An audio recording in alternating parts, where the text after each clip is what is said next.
Ladies and gentlemen, welcome to the third Intercollegiate English Speech Contest for the IIBC Cup.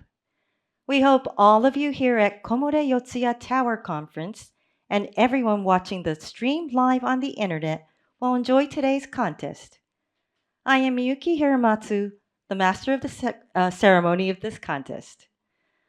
This contest is hosted by IIBC, the Institute for International Business Communication, and is supported by the Ministry of Education, Culture, Sports, Science, and Technology, the Embassy of the United States of America, and the America-Japan Society. Today, we are welcoming 8 speakers from across the country who won the preliminary stage of this contest. This contest aims to provide the arena for those great English speakers to compete, as well as to showcase the best speeches as great examples for future speakers. Firstly, Hiroatsu Fujisawa, President of IIBC, will deliver opening remarks. Mr. Fujisawa, please.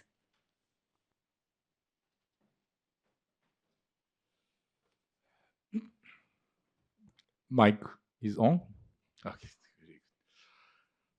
Ladies and gentlemen, welcome to the Intercollegiate English Speech Contest for IIBC Cup. We started this contest in 2023, so this year is our third edition. Today, we have 8 finalists in the rooms who are selected by very severe and fair screening process. Over 60 entries, which is big numbers. It was very tough job to pick up the top 8 because many others are also very good and very impressive speeches. Even more difficult is to rank the 8 finalists, but that is the main purpose for today. We have prepared a panel of powerful and also high-quality judges, same as the speakers. So please listen and enjoy all speeches. I guarantee all of them will be more than excellent. Speakers, you must be very nervous right now. So please relax yourself and show us your best performance. I also guarantee all your judges are kind and will not be hurt. So good luck, all of you. Thank you very much. Thank you, Mr. Fujisawa. Now, the IIBC Cup will be returned to the contest by Ms. Shiori Hiramoto, the winner of the last year's contest. Ms. Hiramoto, would you please come up to the stage?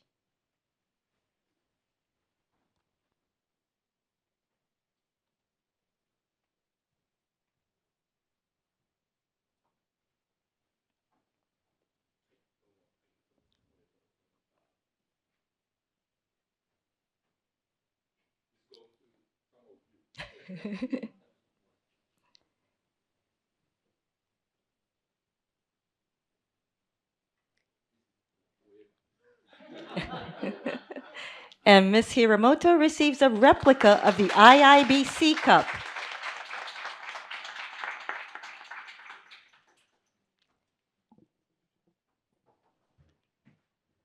And now we would like to ask Ms. Hiramoto to give us some comments. Thank you, Master of Ceremonies. Good afternoon, everyone. It's such a pleasure to be here today, and I'd like to begin by congratulating each and every one of you on making it to the finals. This is no small achievement. You've already shown your passion, your dedication, and your willingness to take on a challenge. You might be feeling nervous or even a little overwhelmed right now. But trust that your preparation has brought you this far and let that carry you forward. Take a deep breath, enjoy the moment, and give it your best. You've got this. Thank you. Thank you so much, Ms. Hiramoto and Mr. Fujisawa. Now, I would like to introduce today's judges. Firstly, Dr. Shoko Sasayama. Dr. Sasayama is currently working as an associate professor at Waseda University, where she teaches applied linguistics courses and manages a college-wide English language program. Prior to joining Waseda, she worked as a researcher at ETS in Princeton and as a professor at the University of Tokyo. Her research focuses on second language acquisition, language pedagogy, and assessment. Next, Mr. Dwayne Confer. Mr. Confer has taught courses on research and rhetoric in the high school at the American School in Japan since arriving in Tokyo with his family in 2016. He previously taught in American and international schools in Dubai, UAE, and Athens, Greece. In addition to his classroom experience, he has coached and judged high school debate teams in Greece and now at the American School in Japan.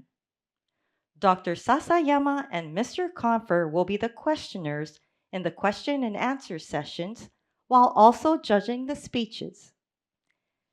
Next, Mr. Toru Tokuhisa. Mr. Tokuhisa is president of Advisory Office for Multicultural Management and Finance since 2016. He has been involved in various international business activities as an official of Japan Bank for International Cooperation for 30 years, including as the bank's representative in Washington, D.C. and New York City, as an advisor to Sumitomo Corporation, as a director of Mitsui E&S Company Limited, and as an advisor of Japan Gold Corp.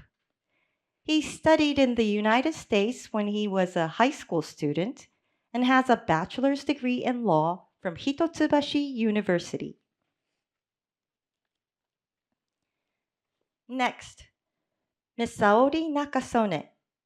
Having studied at Department for Science and Techniques for Expressions and Communications, Sorbonne University in Paris, she worked at the delegation of the European Union to Japan over the last 40 years. At the age of 17, being selected as a Japan representative for the NASA tour to commemorate the launch of Apollo 17, she had the honor of bringing back the Moonstone to Japan. She has served as a judge for His Imperial Highness Prince Takamado Trophy English Oratorical Contest for many years and previously taught at Keio, Chuo, Kanazawa, and Yamagata universities. She holds a bachelor's degree from the University of Tokyo. And next, Mr. Tom Whitson. Mr. Whitson is a longtime Japan resident and a member of the American-Japan Society. He is from Illinois, where he graduated from the University of Illinois. Although he is a career accountant, he has been deeply involved in education. He currently chairs the Japan Market Expansion Competition, which is a unique business training program focusing on business planning skills. He currently chairs the He is interested in public speaking and won the Prime Minister's Cup, which is the third place in a Korean language speech contest sponsored by the Korea Times. And lastly, Mr. Hiroatsu Fujisawa. Mr. Fujisawa is president at IIBC since last July. He has work experience with a Japanese trading firm and American energy company. He had stationed in the United States and Singapore for 20 years. He holds a Bachelor of Law degree from the University of Tokyo.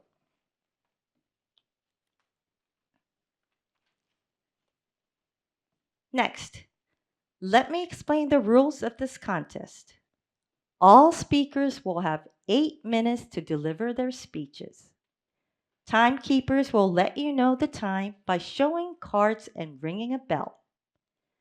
There are several cards with the numbers 7, 6, 5, 4, 3, 2, 1, 1/2, 1/4, and 0.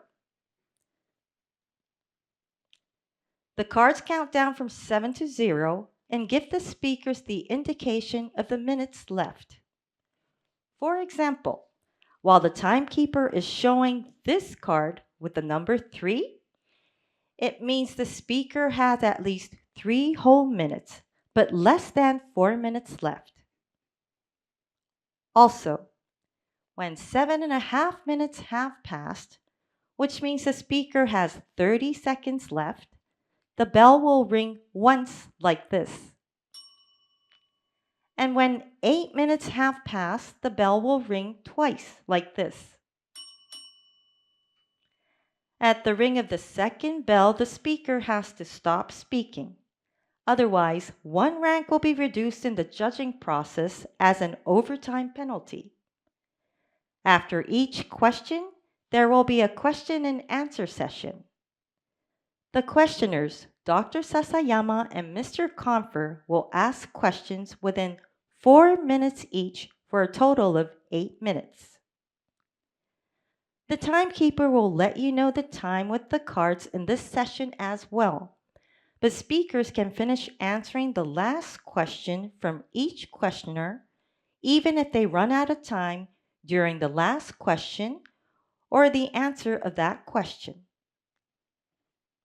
Today's timekeepers are Takumi Masuoka to my opposite,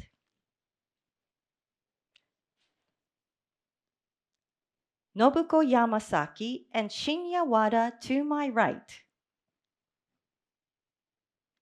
All are from IIBC.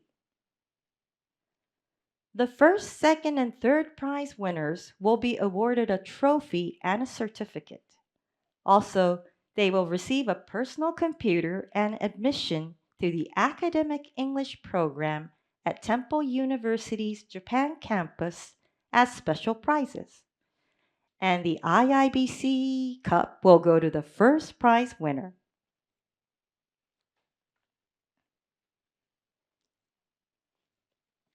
Now, it is time for us to welcome the first speaker, Shiori Uno from Kochi University of Technology will deliver the speech under the title of Where Are They in the Circuit? Where are they in the circuit? Shiori Uno, please come up to the center of the stage.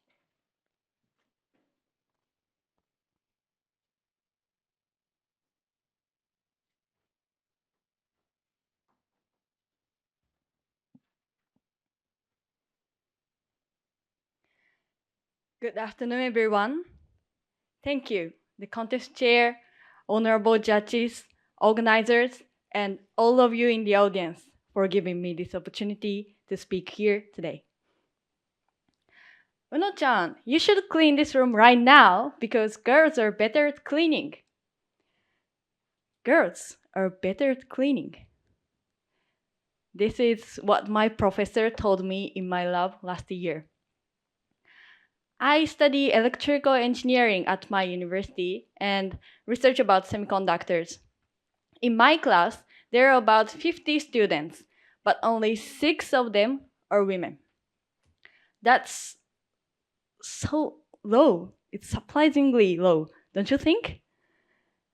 When I realized this fact, I was really shocked because before graduating high school, I was originally a humanities student and most of my friends were girls.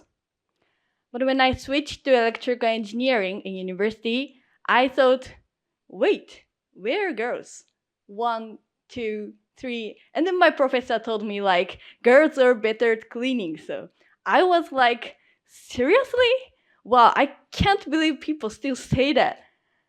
And then most surprisingly, this professor was a woman. Even women still say something so deeply gender biased so naturally. that was really shocking. But I knew that there are not so many female students in electrical engineering, but at that moment, I truly felt it. It is not just a statistic. It is a real problem. To understand this issue better, let's break it down into 3 simple questions. 1. What exactly is the problem with having so few female students in electrical engineering? 2. Why do so few women choose this field? And 3. What can we do about it? Now let's begin with the question 1. What exactly is the problem? There are many answers to this. Firstly, the gender biases still exist and it makes things harder for women. In fact, Japan has the fewest percentages of women in STEM fields among developed countries. It is also believed that without diversity, it's hard to foster innovation. For me, the biggest problem is I don't have any study buddies. At university library, the male students of my major studies in big groups, and the female students from other majors do the same. But me, I study electrical circuits alone. It's so lonely. Can you imagine that? As a female electrical engineering student, the hardest part is not having study partners. No one to help, no one to talk to, no one to compete with. This is the real problem for me. Question 2. Why do so few women choose electrical engineering? Earlier, I mentioned that there are few female students in Japanese STEM fields. STEM stands for science, technology, engineering, and mathematics, but even within STEM, some fields attract fewer female students than others. At my university, there are more female students in architecture, biology, and chemistry, but in engineering, there are very few. My high school classmates were the same. Most of the girls in science courses went into medicine or natural sciences, not engineering. Why does this happen? Some say it's because the engineering is associated with machines or physical labors, which leaves an image of unsuitable for women. I also didn't choose science or engineering in high school. Why not? Because it never crossed my mind as an option.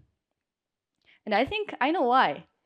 When I was a child, my older brother used to receive a Christmas gift like plastic models or remote controlled car, typical mechanical toys. I actually wanted those too, especially the plastic models, but I thought girls are not supposed to ask for such things, right? So I never said anything. Since I never asked, my parents assumed that I wasn't interested. And that's why I was never exposed to mechanical or technical things. My brother and I were both pretty smart, but when he was in elementary school, his dream was to be a game programmer, an engineering job. Meanwhile, my childhood dream was to be a teacher. It's not an engineering job. Same brain, different dreams because of our environments. Our environment shapes our choices. Finally, question 3. What can we do about it? The answer is simple. Make more supportive environment for every child and be ready to create such environment because we, university students, will be making the future for the next generation. Whether it's your future children, students, or younger friend, we must create such environment where they can feel free to pursue any interest. The low number of the women in engineering is not just natural choice. It is the result of the environment which shapes our choices. Now, I will share the first step for the action. How was your environment? Please think about it and talk about it with someone around you tonight. That conversation is the beginning. As the generation that shapes the future, we are responsible to be that change. I hope in the future, one day, more and more female students will be studying electrical circuits together late at night in university libraries. Thank you.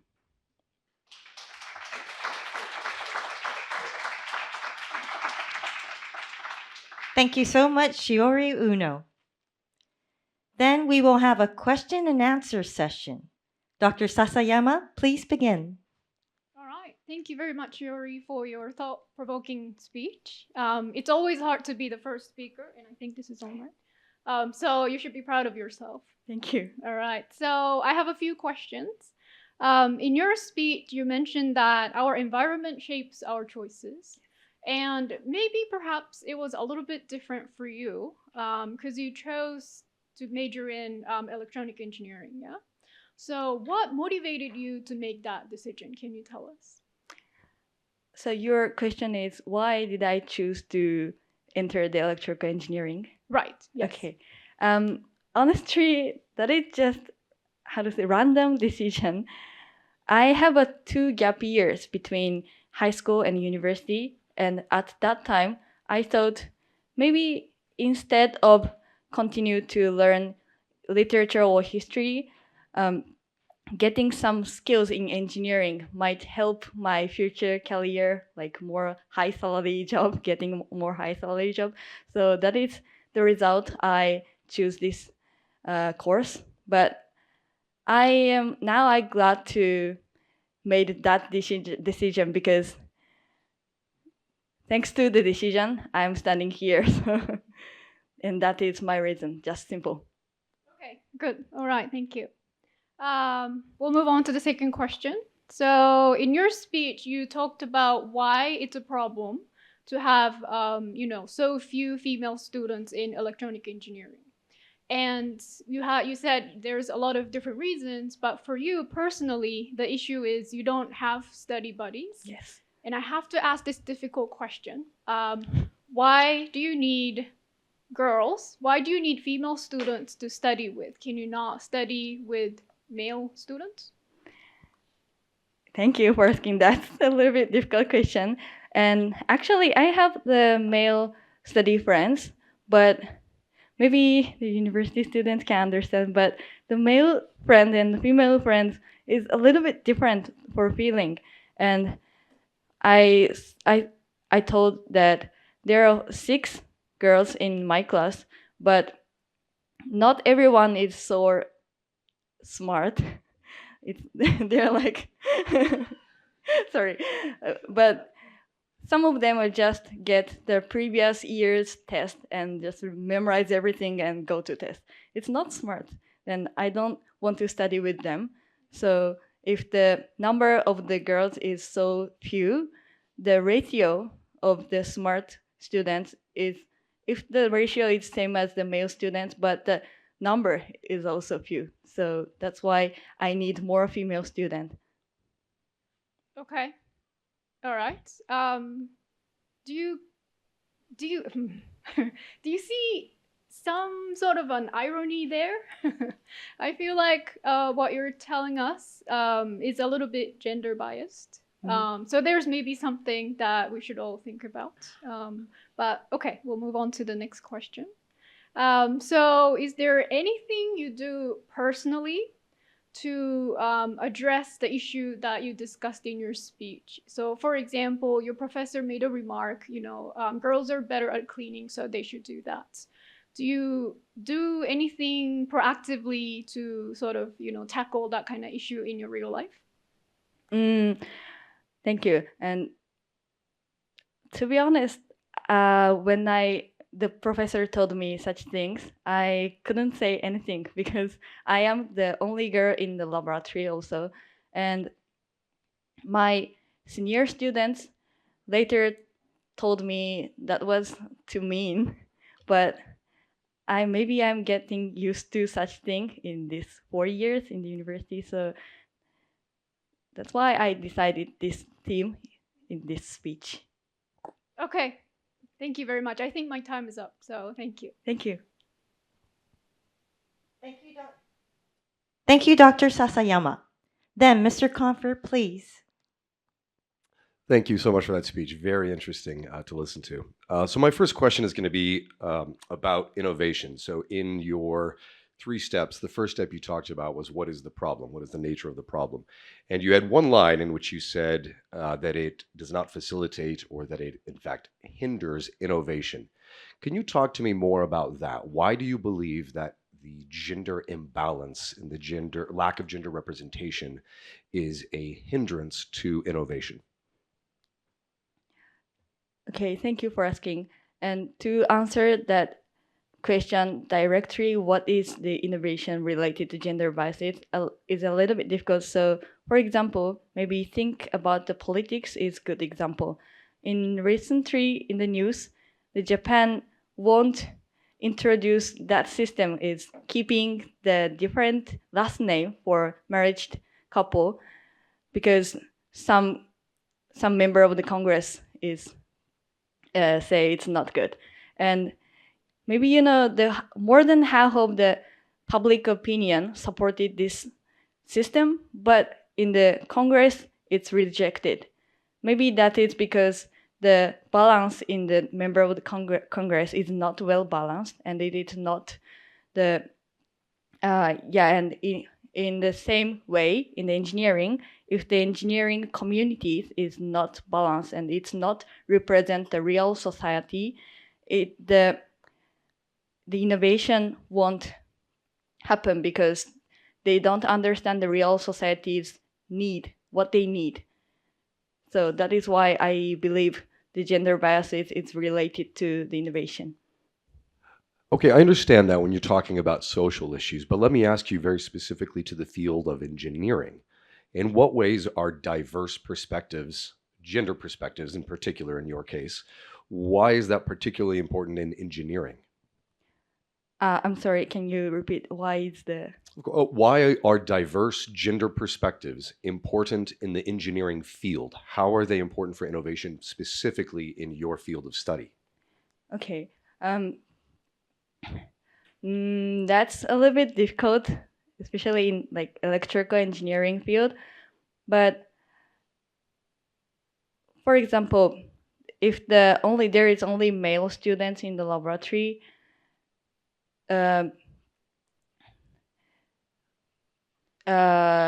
we use a lot of equipment for the experiment, and to setting the equipment, there are a slight difference between women and men to use the equipment. So if they change equipment, the difference between the setting maybe do some new find in the research. So if there is only men, maybe the changing will not happen so much time than there is the women and men. So that is why I thought it is related to innovation. Okay, thank you. And I don't want to push my time, but I think we're very close to the end of it. Thank you so much for your answers. Thank you. Thank you, Mr. Confer. Again, thank you so much, Dr. Sasayama, Mr. Confer, and Shiori Uno. Please give the judges a few minutes to mark their judging sheets. Next, let me introduce the third speaker. Taiki Maruyama from the University of Tokyo will deliver the speech under the title of English. English. Taiki Maruyama, please come up to the center of the stage.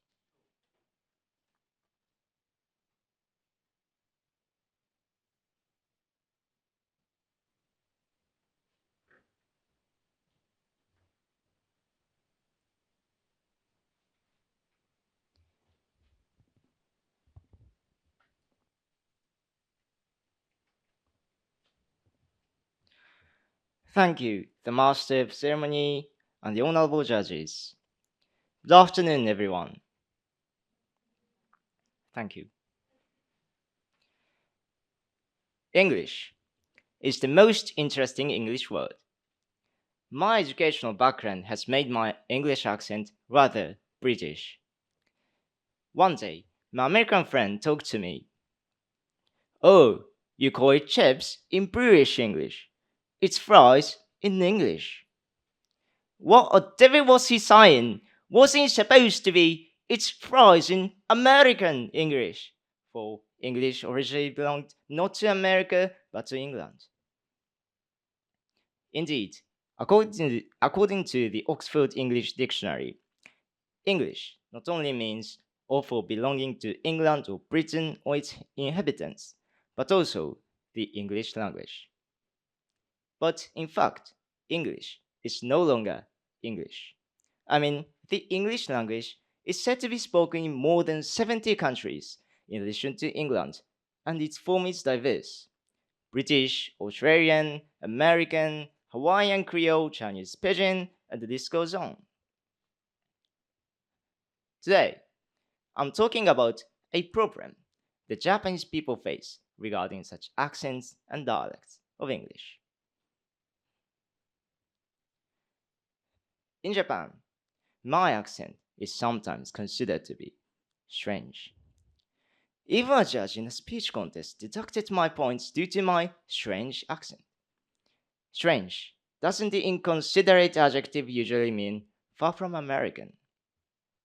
This is perhaps because the current English education in Japan is largely based on North American English. And since many of us have no choice but to speak in a Japanese accent, our admiration towards, say, gorgeous, glamorous Californian accent used by Hollywood celebrities will get literally great. It is a sort of inferiority complex against native speakers or returnees. After all, being a returnee is the most reliable English qualification, don't you think? No, I must say it's stoic. However, imagine talking to international people in English as a common language. Imagine a business meeting with a French person. Bonjour, I call myself Vincent. Talk about the deal, shall we? You couldn't call that strange, otherwise you would spoil the deal. Be aware that the number of non-native English speakers are 3 times as large as that of native English speakers, according to a survey done by a German language learning platform called Bubble in 2021. By the way, the name ironically reminds me of the Tower of Babel, the cause of the language diversity in the Bible. I insist that Japanese people should accept such diversity of English beyond American or even British varieties. As a matter of fact, not all British speak so-called British English. I once experienced so thick a Scottish accent on an overnight bus from Edinburgh to London.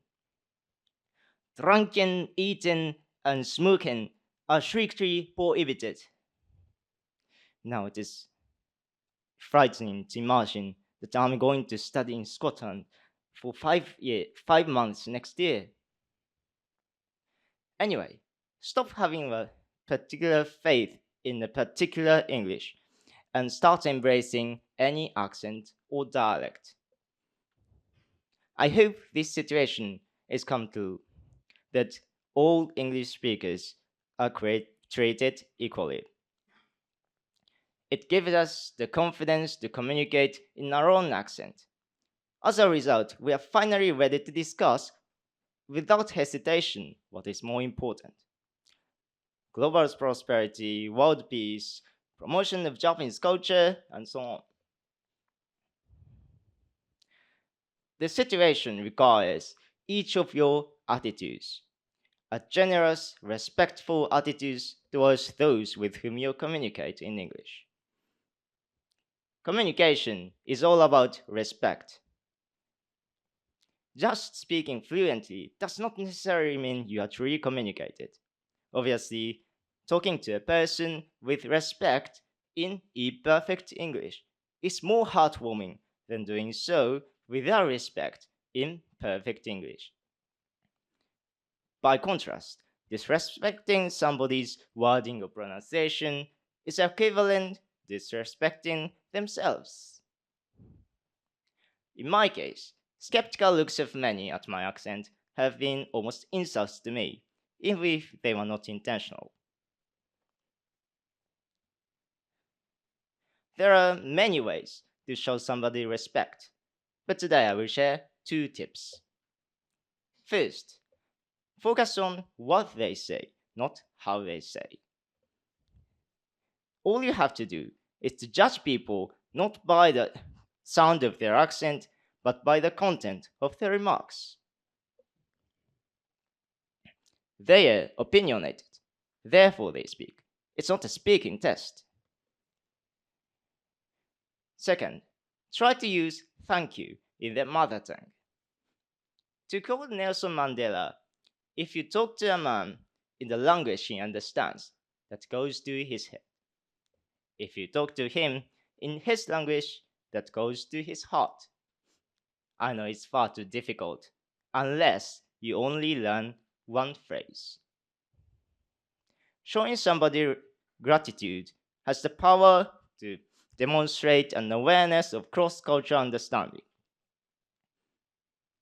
Those are merely examples, and it's our homework to explore other ways. I shall conclude my speech by showing how easier it is than you expected to communicate in various accents and dialects. Today, in my speech, I have used 8 different accents, including my own RP, a so-called posh British English.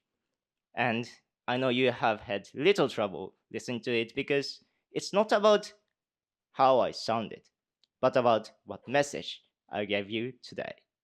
And the message is, of course, I wish you would cherish whatever forms of English. Thank you, and arigatou gozaimashita. Thank you so much, Taiki Maruyama. Then we will have a question and answer session. Dr. Sasayama, please begin. Thank you very much, Taiki. So I thought your speech was quite creative because I noticed that you switched your accents during your speech. So my first question to you then is, what was your intention? Why did you do that during your speech? My intention, or how can I say, motivation, is that my accent is sometimes considered to be strange in Japan, and I would like to tell people that Japanese people mostly that you have to accept any accent or dialect in the where you communicate with international people, where many accents will exist, obviously. Okay, good, thank you. So then you touched upon this a little bit, but what experiences or observations led you to think that Japanese people are, a little bit prejudiced against different accents and dialects of English?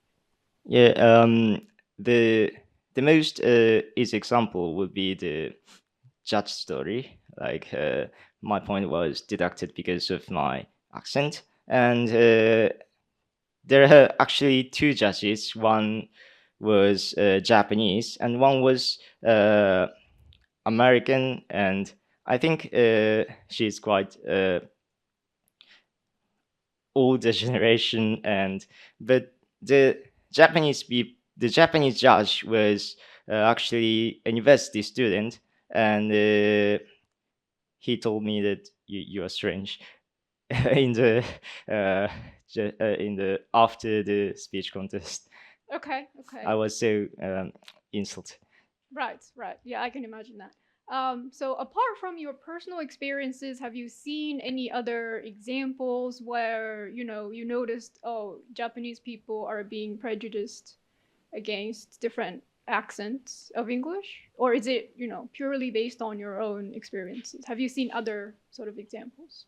I think the fact that our education is largely based on North American English is a good example because my school was quite different. That cherished many culture and many accents, but I heard that many students currently many students in high school learn English just in American accent. Okay, thank you. So let's see.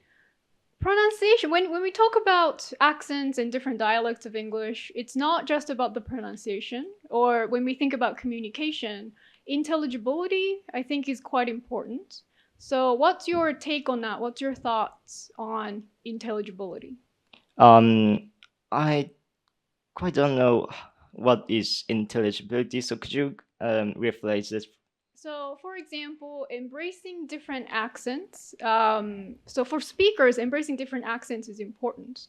But do you think it's also important for speakers to speak in a way that's easy for the listeners to understand? So, intelligibility, how easy is it for you, for the listeners to understand the speaker? Of course, as you have said, it is important for speakers to tell what they have to say in simply or in a way that the listeners understand. But I think accents are quite difficult to change because I do realize that American accent is easy to heard but difficult to speak. So yeah, actually, so I try, but it's quite difficult. All right, thank you very much. Thank you, Dr. Sasayama. Mr. Confer, please. Thank you very much for your speech, Taiki. In my American accent, I'll ask you some questions here. So I'm going to make up a word here, accentism, which I think is kind of what you're talking about, judging people by their accents. And in the United States, we are self-conscious about our accents when we hear someone speaking British. In the United States, someone from the South, a Southern accent is viewed differently. Do you think that this is a universal experience? Do you, from your observations of Japanese, for example, are accents from different regions viewed in different ways? And does that make this a universal experience? I agree with the opinion that accentism is a global phenomenon because the British case is, I think, most typical because the accent decides what class they belong to. Is that something that you think people will be able to get over? You sound very hopeful about it, that we can be more respectful, that we can overcome this. Do you genuinely believe that? I believe so because I have two hopeful factors. The first thing is that it's mostly in the UK, but they have particular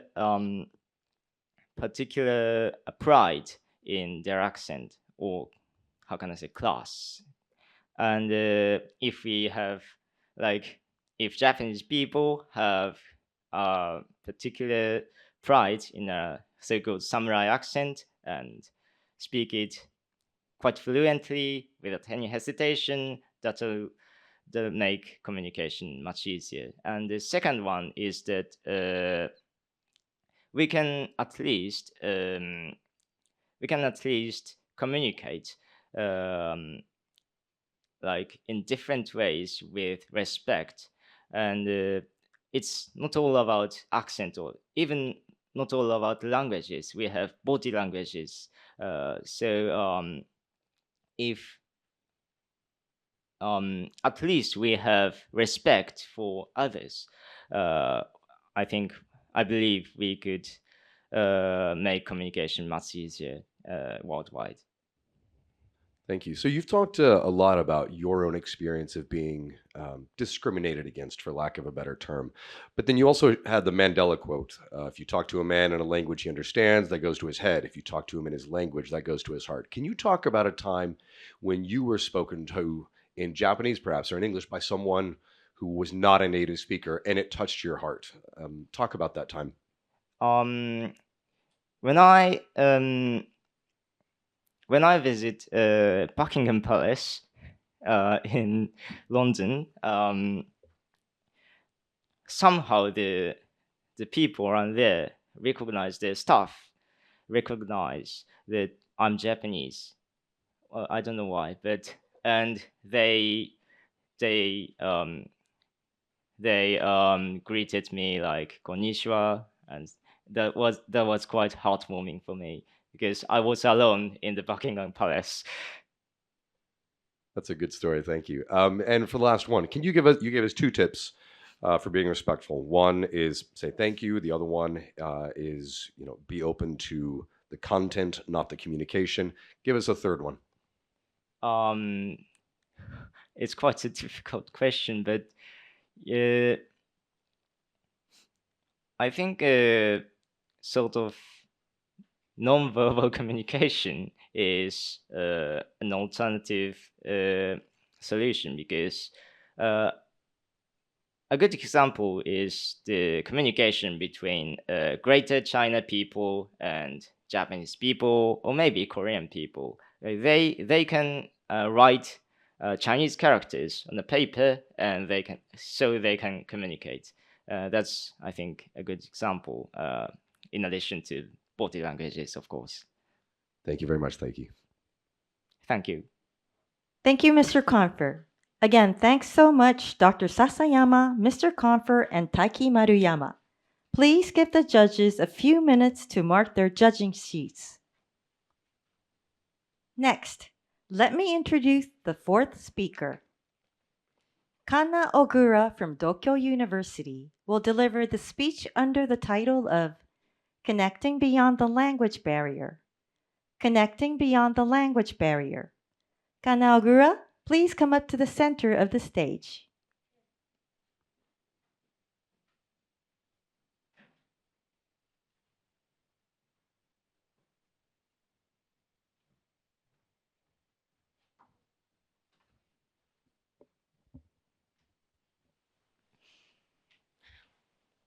Thank you, the Masters of Ceremony and honorable judges. Hello, everyone. Can you imagine what it feels like to step into a classroom where no one can understand your language? You cannot understand what teachers are saying or why others are laughing. When you want to share something with someone, you cannot even find the words. I was 8 years old when I first experienced this isolation in the community. My family moved to the United States, and I was thrown into a whole new environment without knowing a single word of English. The language barrier made me anxious every time I entered the classroom. Now, 42% of foreign children in Japan are facing the same struggles. Just because they speak different languages or come from different cultures, they struggle to receive a proper education and may even become targets for bullying. Should we just ignore the plight of these students? I say no. Today, I'm standing here to share why this is a challenge we must address together and how both individual and systemic changes can make a difference. When I lived abroad, at first, I could not speak English at all, and communication felt painful and frustrating. I remember when we had a class where everyone read the same books. I was still at the level of reading picture books. A classmate told everyone around me, "Look, she has only read this much." The words stung, and I felt so small, like I did not belong. Everyone knew I was not fluent in English, but having it pointed out in front of others made me want to disappear. But the hardest moment came during the pair work activity. My partner said, "She doesn't understand. I do not want to work with her." Then she left to join another group, leaving me sitting alone. I stared at my desk, pretending not to care while everyone else worked together. It was not just a language barrier anymore. It felt like I did not belong anywhere. These experiences shaped my understanding of what it means to be isolated. I do not want to see others face that experience. Japan has 120,000 foreign students, and 50,000 need additional Japanese language education. But many do not receive enough support. Without adequate language skills, they struggle academically, creating an educational gap that limits their future opportunities. Language barriers do not just affect academics, but also leads to social isolation, as I had experienced myself. If children cannot communicate, they struggle to form friendships. Some were even bullied by looking different or speaking another language. So why does this happen? Such problems arise from people's lack of multicultural understanding and deep-rooted biases. Many people in Japan are not used to interacting with people from different backgrounds. When we do not understand something, we tend to judge or exclude. This is how discrimination begins, not always through outright bullying, but sometimes through indifference.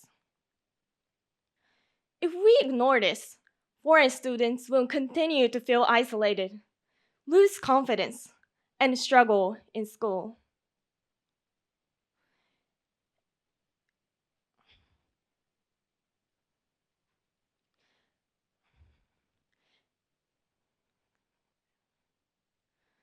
This is not just their problem. It is our problem. Japan is becoming more diverse. If we do not learn how to support people from different backgrounds, we will all suffer the consequences of a divided society. So how can we change this? First, on the individual level, small actions can make a big difference. When I struggled with English, what helped me the most was not just words, but nonverbal communication. One classmate would always give me a high five every time he saw me. At first, I did not understand why, but over time, that simple act made me included. This is connected to the Mehrabian theory of communication, which says 93% of communication is nonverbal, tone, and body language. This means that even without the words, we can still connect through gestures, smile, and kindness. So if you meet someone struggling with Japanese, be patient. Use gestures, smile, show kindness. You do not need to be fluent in another language to make someone feel welcome. Second, on a larger scale, schools and society must improve language support and multicultural education.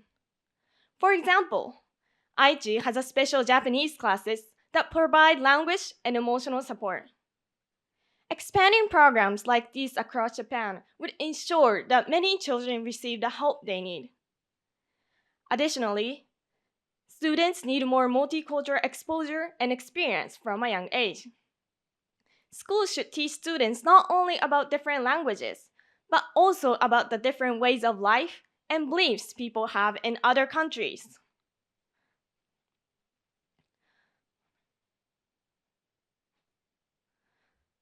This will create a generation that is more open-minded and accepts diversity. It is not just about helping foreign students. It is about building a more inclusive and welcoming society. We cannot just leave this to policymakers. Change starts with us. Saying hello, offering help, giving a high five can make a difference. These small actions, when accumulated, will create a future where no child feels isolated.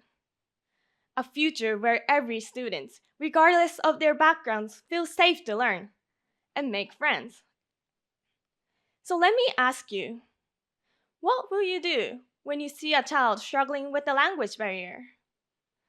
Will you look away, or will you take action? The choice is yours. Thank you. Thank you so much, Kanna Ogura. Then we will have a question and answer session. Dr. Sasayama, please. All right. Thank you, Kanna, for your quite inspiring speech. Thank you. So, in your speech, you talked about your quite painful experience of growing up in the US. And I wonder if you have seen any examples of social isolation in the Japanese context.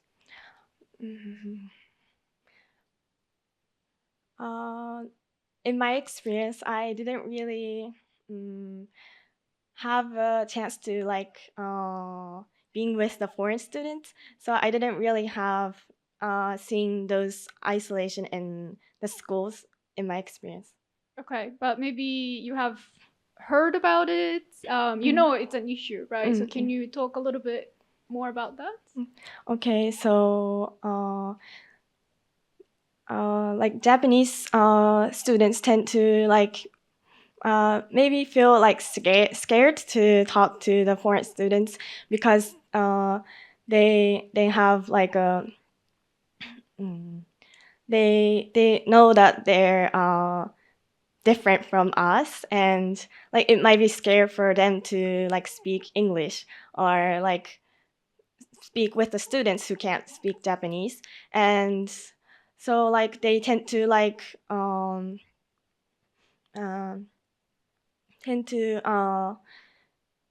not speaking to them, and I think that the English those foreign students will feel isolated by not being communicated by other students. Okay, thank you. So to follow up on that, what concrete ideas do you have to expose students to different cultures and ways of life at a school setting? Does it mean that what we can learn at school? Right. Oh, okay. I think one suggestion I could make is that we can study other cultures, and I think that one way is that to look at the videos of other culture and learn the differences from the other culture and Japanese culture. I think in the class we can have a time to look some video of those. Okay, thank you. And to implement that idea in the classroom, what kind of support do you think teachers may need? Okay. Does it mean that other than watching videos, what teachers can? So the teachers need to, think about what to teach in the classroom. What kind of materials. What kind of teacher support do you think is necessary to implement the idea that you're talking about? Does it mean that what teacher needs to learn? What teacher needs to learn, or what kind of resources? Do we need to train teachers? I'm answering my own question. So what do you think? I think that teachers need to learn about different cultures and about the differences from Japanese culture and other countries. I think. Okay, thank you. Thank you, Dr. Sasayama. Mr. Confer, please. Thank you very much, Kanna, for your speech. So you're speaking to a room of adults, of engineering students, of whatever it is that you're studying. Who do you think actually most needs to hear your message? We are not the ones in the classroom. We may not actually have, as you say here, what would you do when you see a child struggling with language barriers? That might not be something that we experience. Who do you think most needs to hear your message? I think that I want to tell this speech to elementary school students or junior high school students who's in the class that has foreign students. Yes. Okay. So you were 8 years old when you went. How old were you when you returned, when you came back? Approximate. 11 or 12. Okay. What did you realize, or what was your experience like to come back into a Japanese classroom after having been 3 years in an American one? Does it mean what I found the differences? Yeah, the differences, your emotional experience, your academic experience. So like I used to live in Japan like before going to the United States. So I didn't really like have a like shock or anything like when I come back to Japan. But I think that's what I think the difference is that in the United States, there are in the classroom there are many kinds of students from many backgrounds, and it compared to Japan because in Japanese classes there are like mostly many of them are Japanese, and few there might be students from foreign students, but I think that's the difference. Thanks. So I'm going to piggyback on something that Dr. Sasayama asked. She asked what specific supports would teachers need. I'm going to ask, you referenced that Aichi has special Japanese classes that provide language and emotional support. I would like more details about that. Not how do you support the teachers who are teaching the Japanese students, how do you support the foreign students in concrete examples, please? I think that's what they need most is I think that a Japanese support, but like I think that they also need an emotional help because like if they feel lonely at school or like nobody like to speak to them, I think that they feel so lonely. So like just like listening to them of what happened at school or what struggles they have now is I think that it's a thing that we can help for them. It's very obvious that your experience gave you a lot of empathy. And while I appreciate that watching videos and learning about other cultures can be an academic, it can develop an intellectual empathy, I wonder if you believe that that is enough, or if there are, I think I'm basically asking to dig a little bit more into your response to Dr. Sasayama. Is that enough, or do we need more than just videos in the classroom? I don't think that's enough. But like if we can like, it's my personal opinion. But if I could, like, if I was a teacher, I think that I want to have like a Zoom with the other countries school and like have like a communication and like have some activities together. I think that's another thing that we can do. Thank you very much, Kanna. Thank you. Thank you, Mr. Confer. Again, thank you so much, Dr. Sasayama, Mr. Confer, and Kanna Ogura. Please give the judges a few minutes to mark their judging sheets. Ladies and gentlemen, now it is time for us to welcome the fifth speaker. Shinko Bazan from Nara Women's University will deliver the speech under the title of Should We Really Have to Learn English? Should we really have to learn English? Shinko Bazan, please come up to the center of the stage. Thank you, Master of Ceremonies, honorable judges, and all the audience here today. Probably you're all wondering, what is this white girl doing here?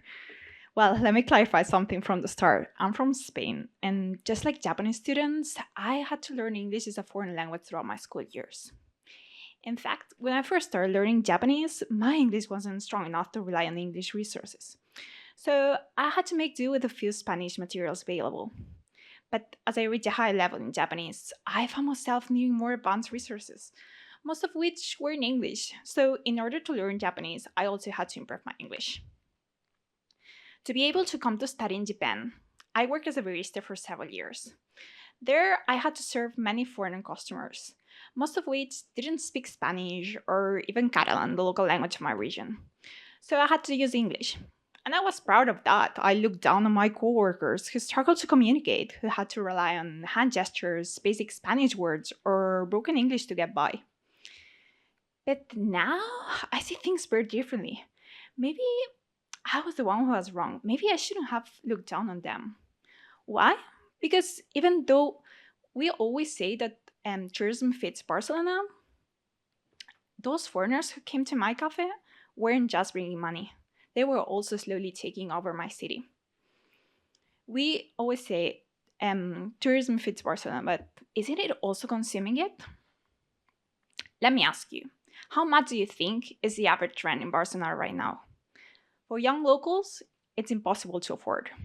Why? Because property owners make more money by renting to wealthy tourists from richer countries.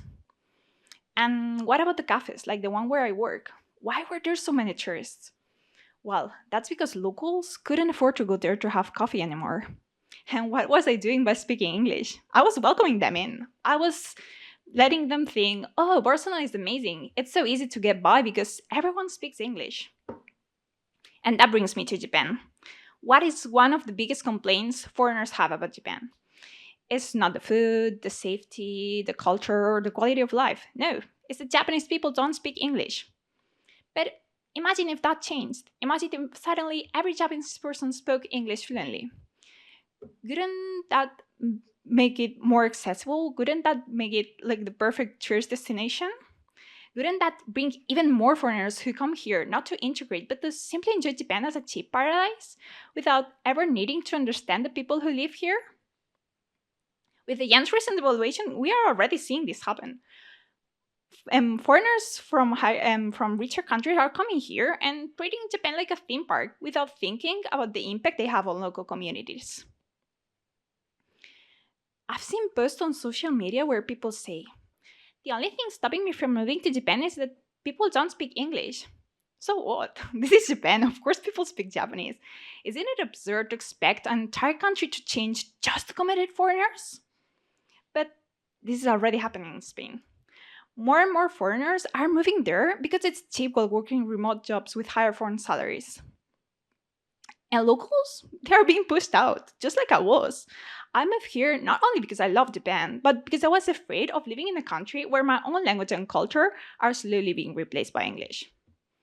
And let's be honest, we are all here because we love English. We've worked hard to learn it, and we're not afraid of learning new languages. But that's a key difference. We make the effort. We cannot justify refusing to learn the local language just because we can get by with English. In my region, Catalonia, the local language Catalan has been slowly disappearing. Not because people don't speak it, but because everyone also speaks Spanish fluently, making it easier for newcomers to avoid learning Catalan. It is in such a fragile state that the government has to implement language protection policies just to keep it alive. And now, it seems like the next step is Spanish itself being replaced by English.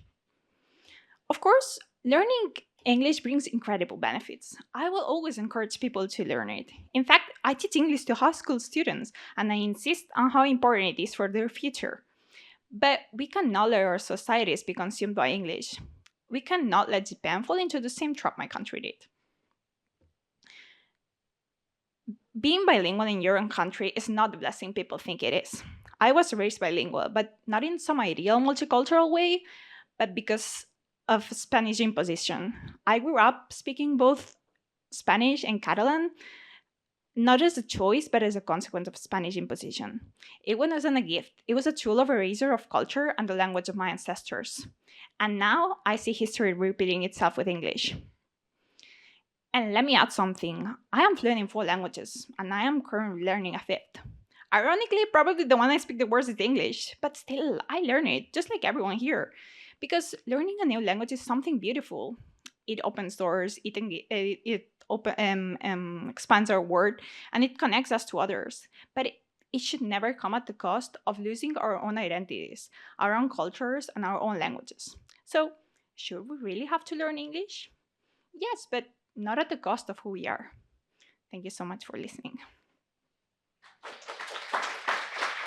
Thank you so much, Shinko Bazan. Then we will have a question and answer session. Dr. Sasayama, please. All right, thank you very much, Shinko. I think your speech gave us a lot of things to think about, and I'm curious to hear your ideas on the questions I have. So when it comes to tourism and language, what does an ideal scenario look like for you? I think the current situation in Japan is quite good. Like, I feel like a lot of criticism foreigners have when they come here is like, oh, Japan is not a country where everyone speaks English. You have to use like machines to translate, and maybe you have to rely on your phone. I think the current situation that we have many tools that help with machine translation, and like I've seen. I live in Nara, where it's quite touristy. So in my own station, I see every day like people who are using that station struggling with speaking to English. But I don't know if it's on everywhere in Japan, but at least in Kansai, I've seen that there's like they're in stations they are using these machines. Like I thought it was like it's something invented in Japan, like these machines that they have to translate automatically. So I think that's a good thing, and like having trouble going to another country and being troubled but the fact that they don't speak the same language is something good. It's something like, oh, this is a different country, I'm a guest here. So I think like the situation right now is good, so we shouldn't be pushing to more learning English. But yeah, in some sense to be in like going abroad, but I feel we're like, you guys are in Japan, you shouldn't be like pressured to have a super high level of English ever, just certain point. Okay, thank you. So in your opinion, it's better for tourists to have to use translation apps than, us learning English and giving them hospitality? Yeah, hospitality is fine, as like we had in some speeches before. Like I think like speaking to like that person's native language is good, but we have to bear in mind that not everyone who are coming here is a native English speaker. Like I'm usually like, because I'm white, I'm sometimes thought of like, oh, she's like a native English speaker, but it's not like, it's not my first language or anything. So what should this hospitality be coming like from being spoken in English? Like I feel like, okay, maybe Catalan, but I'm not expecting you to be able to speak Catalan if I'm not in my country. So do you think for tourists, they should be encouraged to learn Japanese if they're here? Tourism is something like for a week, so I don't think you should, but like to a certain point, like, yeah, saying thank you. But no, I don't like when people visit me here, I don't expect them to like, not even to say thank you in Japanese. Like I feel, okay, you're visiting, it's all right. Like, but there's like, nowadays there are certain tools to overcome this problem with communication. So I think that's right. Okay, so it sounds like your solution to this problem is using translation apps. Is that? To a certain point, okay. Yeah, or gestures, or yeah, like because tourism in Japan was being done before these things were introduced. Like people were coming here and communicating in some extent. So not as all, but yeah, it's something that it could be helpful. Okay, sounds good. So let's talk about Catalan a little bit. Yeah. So what does the government do to preserve the local language, Catalan? So yeah, go ahead. Sorry. Yeah. No, yeah, I'm sorry. No, go ahead. Like I like people that are not familiar with it. Like they are sometimes surprised, but like we have everything in school is in Catalan, and that's a way of teaching like people who in their households they speak or Spanish or other languages to be able to be immersed in society. But aside from that, to have like to be like a doctor or something, there's like Catalan tests and stuff, and you have to be able to speak Catalan. So that like the doctors things is like something that recently has been like changing, and like they're accepting people who are not, and that's being a debate in Spain as well.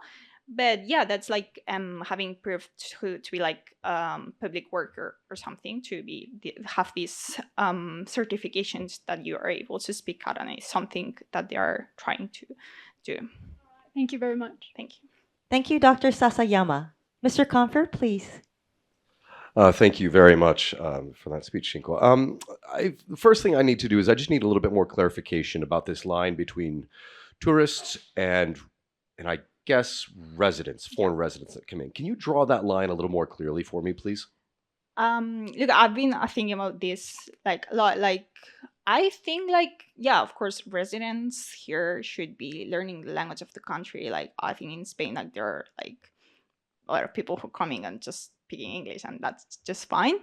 But I feel like I have many friends here that it's like their first year living in Japan, and I'm not expecting them to come here and have a perfect Japanese ability from the very first day. But I think that if you want to integrate here, I think it's a necessary thing, or at least not being expecting Japanese people to speak you in English or to welcome you just because like you're the one who should be doing the effort to learn the language of the country you're like is welcoming you. So yeah, I think that's a difference. Like not maybe the first year, not the first months, but like yeah, as the people are living here. You said something really interesting right there. The people that need to integrate. Something that you talked about in here was actually people coming to a place and not integrating. Do you have the same issue with that as you do with those who I guess that's the end of the question, actually. Do you have the same issue with those who come in and have no intention of integrating? They're living in the place, they're using it as an office overseas in a way. To a certain point, I would say, but like I'm not gonna lie, I'm not gonna pretend like I don't have friends here in Japan who don't speak Japanese at all, but I have my opinions about that, but like that's not gonna be me, like especially because I'm able to speak other languages and I have ways to communicate. But just like I think the motive of my speech is like I feel Japanese people shouldn't be worried themselves that they don't have enough English level, because you're in your country, so you should be able to use your own language. And as I would like to be able to use my own language in my country, like in Catalonia, I would like to be able to speak Catalan in all the moments I should be able as my native language and the language of that region. That's not something that's usually protected. That's a really good clarification, and it opens up the door for my last and the question that I'm most interested in. I'm curious about how you view the relationship between language and culture. That's really what's at the heart of your speech, is this very tight relationship. Can you articulate as simply as you can how you see that relationship and why you think that a loss of language will equal a loss of culture? Yes, thank you for like seeing the main point of my speech. I also agree that's like what I try to convey with this speech today. I think like in Catalonia, because Catalan is in this difficult situation right now, but like as I said before, in schools, everything is taught in Catalan. They are also trying to tie this connection between culture and trying not only teach us the language, but teach us that this the language itself is culture, and that if we lose that language, we will also lose our culture. Of course, like usual examples could be like expressions and things like that. Maybe between Spanish and Catalan, there's not that many expressions. Like there are some, of course, but I feel like, for example, the difference between Japanese and English is huge, and like not knowing the language here also really puts a barrier like to understand the culture here and to understand like how things are done here. Thank you very much for your response. Thank you so much. Thank you, Mr. Confer. Again, thank you so much, Dr. Sasayama, Mr. Confer, and Shinko Bazan. Please give the judges a few minutes to mark their judging sheets. Next, let me introduce the sixth speaker. Miu Goto from the University of Tokyo will deliver the speech under the title of Share, Don't Scare, Guide, Don't Hide. Share, don't scare, guide, don't hide. Miu Goto, please come up to the center of the stage.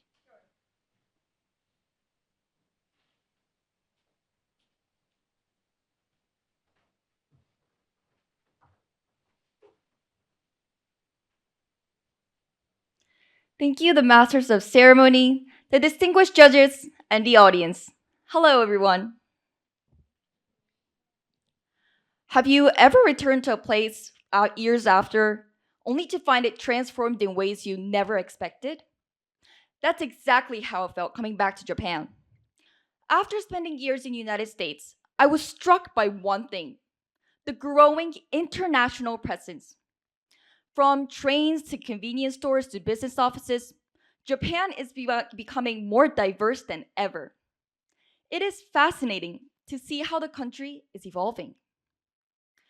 Recently, I came across a video on Instagram that made me think about how Japan is adjusting to this change.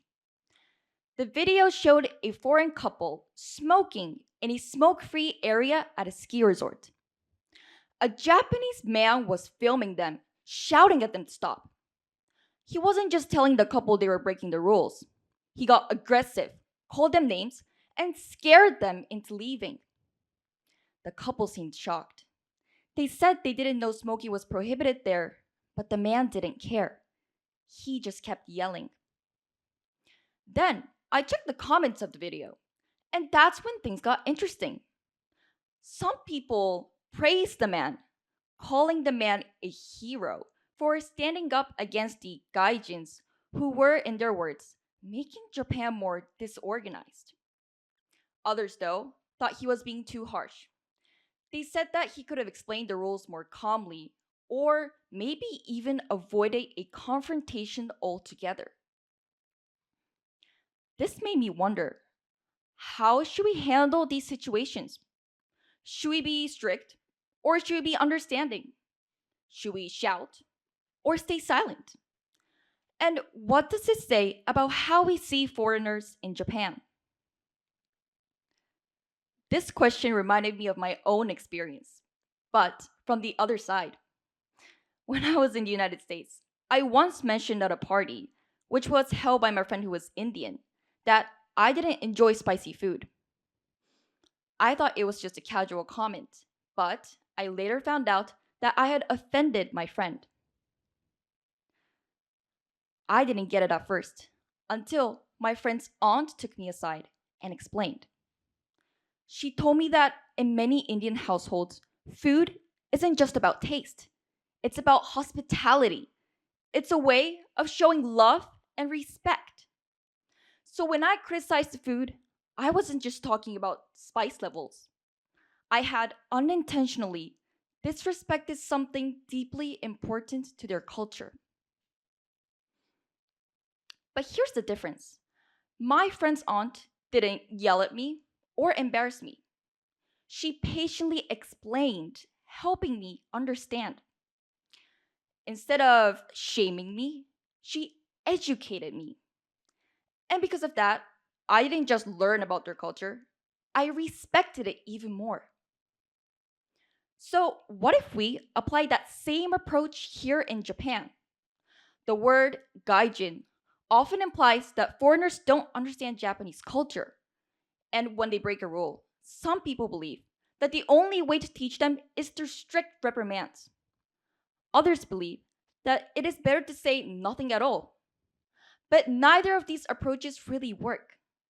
Ignoring the issue leads to resentment. Confronting aggressively leads to fear and alienation. And that's where the problem starts. Because when foreigners feel alienated, they may become more hesitant to learn, hesitant to engage, hesitant to communicate.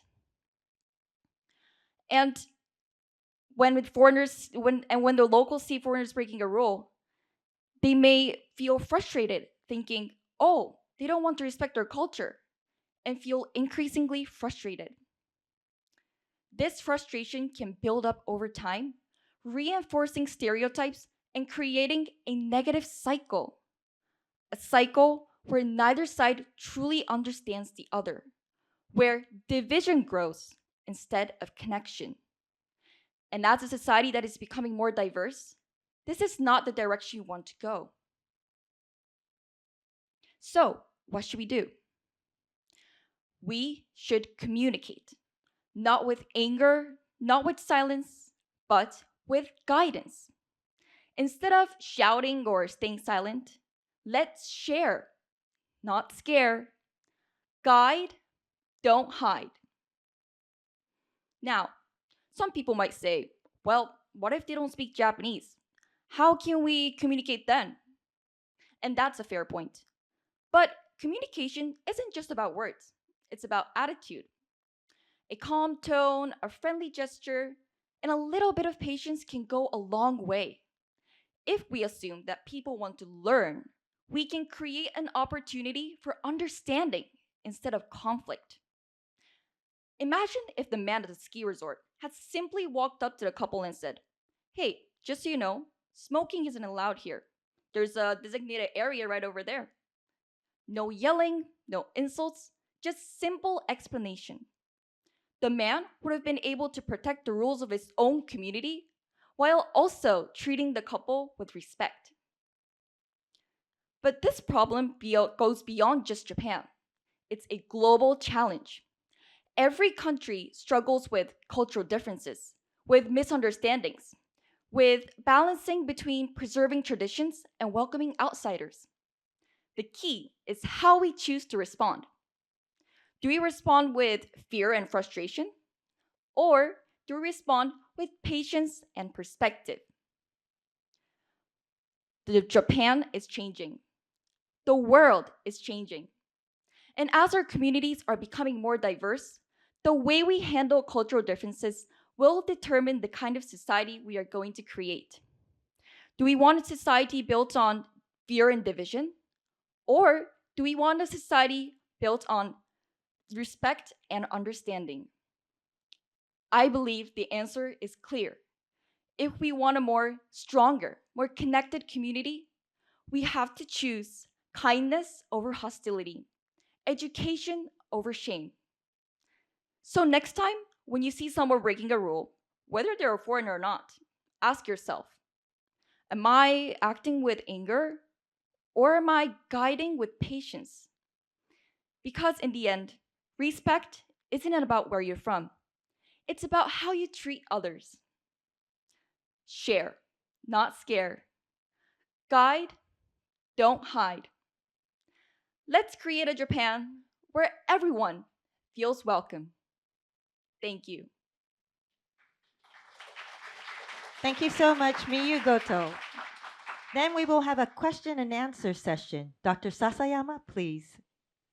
All right, thank you, Miu, for your thought-provoking speech. Thank you. All right, so can you describe a time when you helped someone understand a local rule or, local culture? Right. Thank you for your question. When I was on the Yamanote line, there was a foreigner. I think they were a tourist visiting, and they were on the train, and they were being a little bit loud. And nobody was really saying anything, but I could see that the people were getting a little bit disturbed because they kept looking at the foreigner. So I went up to them and patiently I asked if they could quiet down a little bit because that's just how it is in the Japanese society. They just simply listened and they said okay, and they lowered their voice down. And everybody looked happy with the result, and the tourist was also very fine with it. So yeah, that's one way that I've helped. Great. So it's great to see that you're actually, practicing what you preach. So that's Thank great. you. Okay, so let's see. If you were that man at the ski resort and didn't speak English, what would you do? What would you do to help the tourists understand that they shouldn't be smoking there? But you don't speak English, right? So that's the key. Thank you. I definitely agree that language is a problem, but as I said in my speech, you can use a lot of gestures. So I believe that if I was at the situation of the man, then I would have gestured the couple that smoking isn't allowed here, and that I would have maybe tried to explain with my gestures that there is a designated area over there, or tried to kind of guide them to the location by myself. I believe that when you are, even if you can't talk the language, when you are trying to communicate to someone with a smile or gestures, most of the people will try to listen to you. So I believe that is the best way to foster a good communication, but non-verbally. Great, thank you. So I personally agree with you 100%, but let me just play the devil's advocate. Okay. So how would you help someone who's not really interested in learning local culture or local rules? What if they resist to learn? What can you do? Thank you for your question. So all this time throughout my speech, I have been talking about how us Japanese people have to stand up in order for us to have this good community. But at the same time, it is important for the foreigners to respect us as well. So if the foreigners are disrespecting us on purpose, then I believe that they should get the punishments that they have to get, because they are just breaking the rules, and that's not on us. So in order to have this good community, both sides need to work together. So ignoring our culture, ignoring our rules, I believe that is not acceptable. All right, thank you very much. That's all from me. Thank you. Thank you, Dr. Sasayama. Mr. Confer, please. Thank you so much, Miu. As someone who has embarrassed himself multiple times in public, I appreciate what you're preaching. Thank you. So my first question is two parts. The first part is, and I'll ask you both at the same time, please. How can we develop curiosity how can we develop curiosity about other cultures within people to actually want to know more about them? And then the second is, how can we then develop understanding about that? So not just curiosity, but understanding and empathy and the kindness that you're talking about. Thank you for your question. I believe that if you're not interested about a country at all, it is very difficult for you to develop that curiosity. So I believe that if you are visiting another country that has a different culture, it is kind of expected for you to learn about their country, their culture, their rules, just not to be disrespectful to them. And I'm sorry, what was your second question? Just once the understanding, frankly. So first the curiosity and then the understanding. So how could we go about fostering, I guess, just the knowledge and the empathy that we have? So in terms of understanding, I believe that, well, when you're visiting the country, you should try to learn yourselves about their culture and their rules. But obviously, you cannot learn everything from the internet, from the government. So then I think what is important is for the people who are there at the situation to communicate with them, to tell them when the foreigners are breaking a rule on accident. What would you say to someone who believes that strictness is, in fact, the best way to learn the rules? Imagine you are actually having a conversation with the man that you talked about. Mm-hmm. What is your conversation with him about? Thank you for your question. I believe that, well, sometimes yelling at the person aggressively will shut the people down quickly, and I do agree with that. But that is only going to create fear and frustration for the other side. And they might actually feel a little bit unwelcomed here in Japan and feel like they don't belong there. And that's not true. We want the people to come visit our country. So what is important for us is to communicate in a nice way so that they will understand our rules, and they will understand at the same time that they are welcome here and they're not being excluded. Good answer. Share, don't scare, guide, don't hide. Imagine that as an ad campaign, throughout Japan. Uh-huh. What would it look like 5 years from now? Your ad campaign is successful. What is the vibe? What is the feel of Japan and its relationship with the tourists who come? Thank you for your question.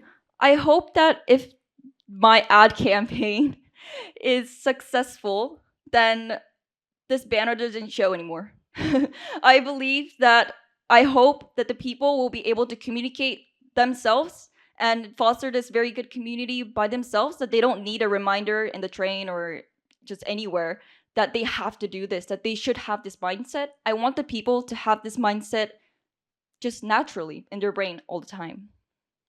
It's a beautiful world, you imagine. Thank you very much. Thank you. Thank you, Mr. Confer. Again, thank you so much, Dr. Sasayama, Mr. Confer, and Miu Goto. Please give the judges a few minutes to mark their judging sheets. Next, let me introduce the seventh speaker. Takashi Yamaguchi from Kwansei Gakuen University will deliver the speech under the title of Living with AI. Living with AI. Takashi Yamaguchi, please come up to the center of the stage.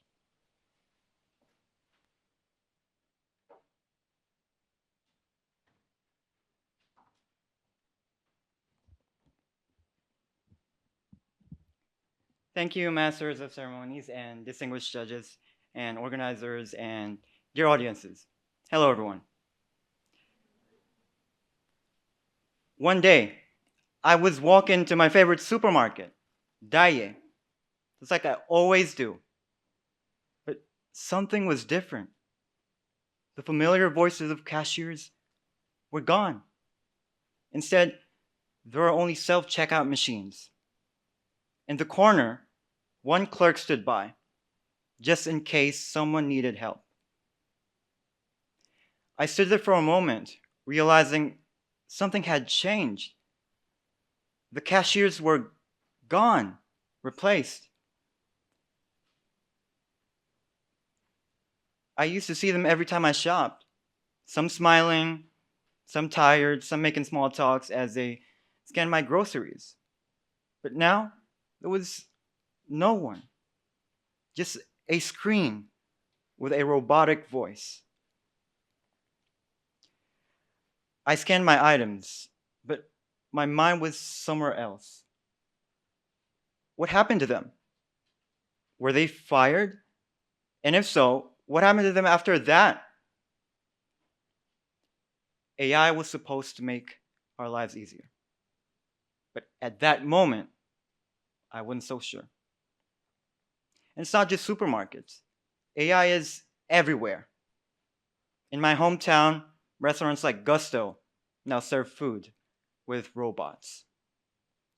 And in university, many students rely on ChatGPT, not as a tool, but as a way to avoid thinking entirely. One day, I overheard a group of students in a lecture hall. They weren't discussing ideas. They weren't solving problems. They were sharing ways to use AI without getting caught. They weren't using AI to learn. They were using it to escape effort. And I wanted to ask them, why pay for university if you're not going to think? AI is supposed to help us, but are we using it the right way? Some say AI itself is the problem. I disagree. AI is just a tool. AI is here to assist us and not help us.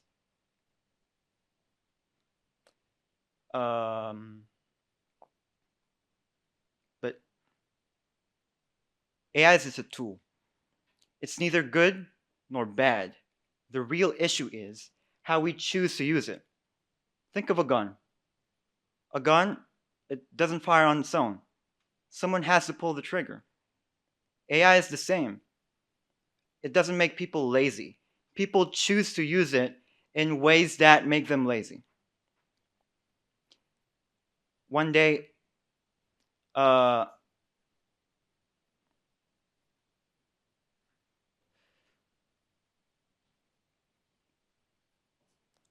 when ChatGPT was first released, I was very naive. I was scared that it would control my mind, that it would make me dependent. But over time, I realized AI isn't the one pulling the trigger. We are. I once took benzodiazepines, a strong medication for severe anxiety.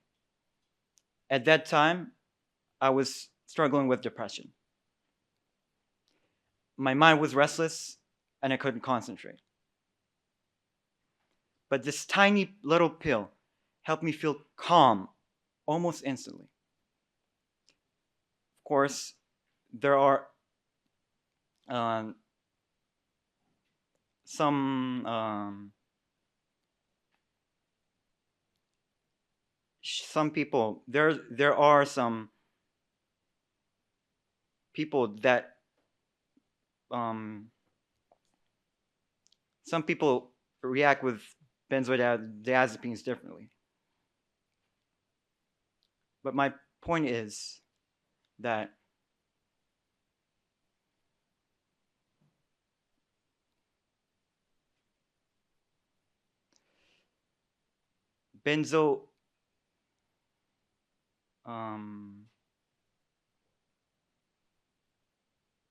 So I have a few suggestions that I can tell you right now. I want to share you my suggestion.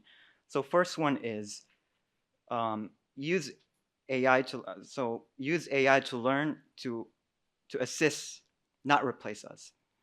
First, for educators, for students, we should use AI as a tool to assist, not replace, because I think that we are losing our minds with all of the AI relying stuff. So, and second, we should, for educators, we should implement AI. Schools teaches how to cite sources and avoid plagiarism. They should also teach us how to use AI responsibly. Third, for businesses, I say this: you have the power. Money drives society, and those who control it shape the future. So don't use AI just to cut costs. Retrain, don't replace. Because a world where AI works alongside people, not instead of them, is a world where we all should thrive. Of course, I wouldn't deny AI's use completely if it solves labor shortages. That could benefit businesses and employees. Like I said, everyone has a different way of using AI. It's not all good or all bad. It really depends on how we use it, just like medicine. So why don't we use AI right now to help us in a good way? Don't be scared like I was. AI won't control you. You control it, only if you use it properly. AI is here to stay, but how we use it will define our future.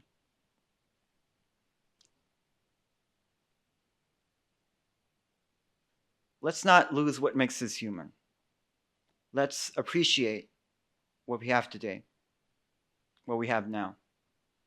Let's protect our most precious, beautiful, and sustainable resource, our future generations. Thank you very much.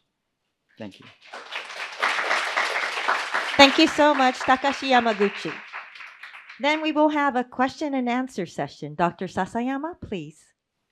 All right, thank you very much, Takashi, for your insightful speech. Living with AI, I think that's something that we, on a regular basis think about. So it was interesting to hear your opinion on it. So let me ask you a few questions. Do you think self-checkout machines bring any benefits at all to the customers, or is it all negative?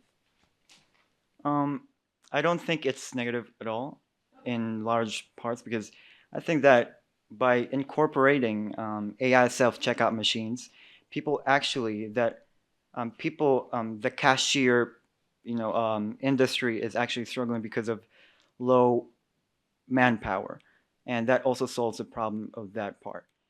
But it also solves the part where elderlies have hard time hearing stuff, and when we incorporate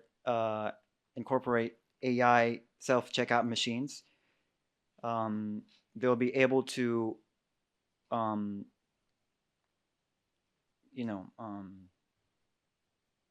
elderlies are more able to hear clearly with the AI self-checkout machines. So I think that's a good thing about AI self-checkout machines. Okay, sounds good. All right, and when you talked about, your suggestions for your fellow students, you said use AI within your capabilities, and obviously I agree with that. But I wonder what your fellow students' reaction may be when you tell them that, and how do you think you can convince them to follow your advice? Thank you for your question. I think that I agree that each student has different way of using AI, and that it's not universal. One person uses this way, another person uses that way. But I believe that we should use AI like as a as a supplement, For example, we can use it if we don't have any ideas that we come up with and we're struggling with homeworks. We can use AI in order to get ideas from AI, and that's also a good part to use AI. But to a person that's using too much AI, for example, they're just making their homeworks out from ChatGPT, I would like to say to them that you should also have the idea to make an idea out from your own mind, so that we humans in future generations in the future don't struggle with that kind of thing. Okay, thank you. So you also had suggestions for educators. So I wonder if you have any concrete ideas of integrating AI literacy into school or university curricula. That's a good question. I think that since in Japanese school curriculum, I believe there's still no AI subjects to be exact. I think there's an IT or information subject, but there's no AI subject. So I think what in education we need to bring the practical use of AI, and we should teach students to practically use ChatGPT. For example, using how to give AI or ChatGPT a prompt so that they could answer so that they know how AI responds. But at the same time, AI is also not human. So we also want them to know, the kids, that AI is not the same with human. All right, thank you. Thank you, Dr. Sasayama. Mr. Confer, please.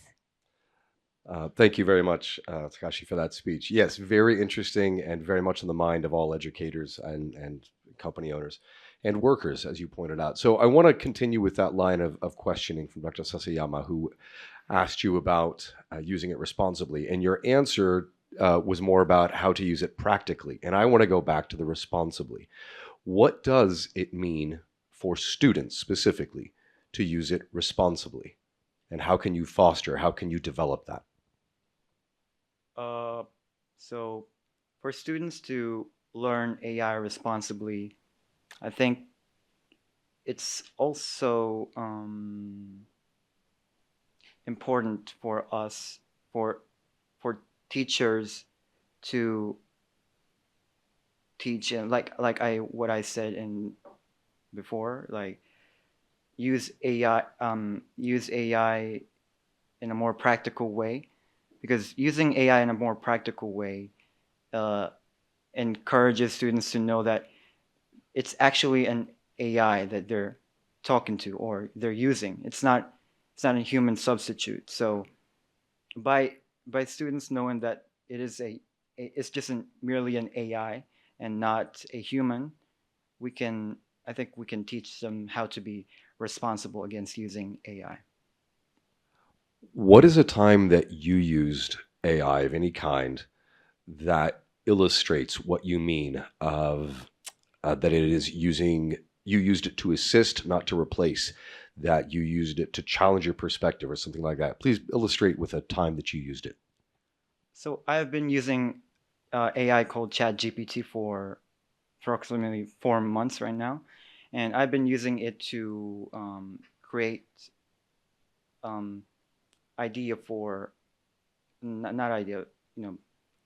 fix my reports and for example, when I'm writing in a Japanese reports, I write my idea first, but I also let the AI fix my reports more, my essay, to make sure that what I'm actually saying is correctly interpreted. But I still read it again. I reread it again after AI fixes it, so that I can make sure that it's my own idea and it's my own original idea. And that is how I think I use AI to assist and not replace. Right, thank you. And then my last question is about a comparison that you were making about AI and medicine as a drug and notions of regulation. And as you pointed out, AI is not all that regulated at the moment. Do you believe it should be? And if so, what might that regulation look like? I think that AI should be regulated. I think that there are certain regulations in AI, like, for example, obvious crimes, like that kind of illegal crimes in Japan. They are regulated by AI, ChatGPT. When you do a prompt, they don't let you do that. But if there's, for example, there's usage of creating reports from just AI and submitting that as your own assignment, as your own work, I think that should also be regulated. And I think it should be also regulated in parts where it's not your own idea, where it's like plagiarism and it's not your own work. So I think it should be regulated in that way. Thank you very much for all of your thoughts on this very complicated topic. Thank you. Thank you, Mr. Confer. Again, thank you so much, Dr. Sasayama, Mr. Confer, and Takashi Yamaguchi. Please give the judges a few minutes to mark their judging sheets. Next, let me introduce the last speaker.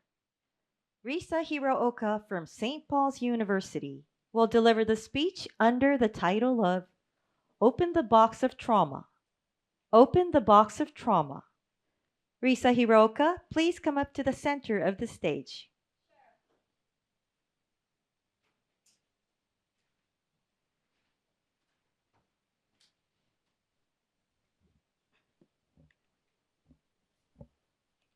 Thank you, the Master of Ceremony, distinguished judges, all the organizers, and all the audience.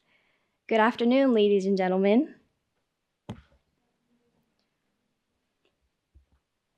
Skirts. I love wearing them. The frilly, pretty lace, the sleek, beautiful, flowy ones. Every time I put them on, I felt like a little princess. Wearing a skirt always made me feel confident until it became a part of my trauma.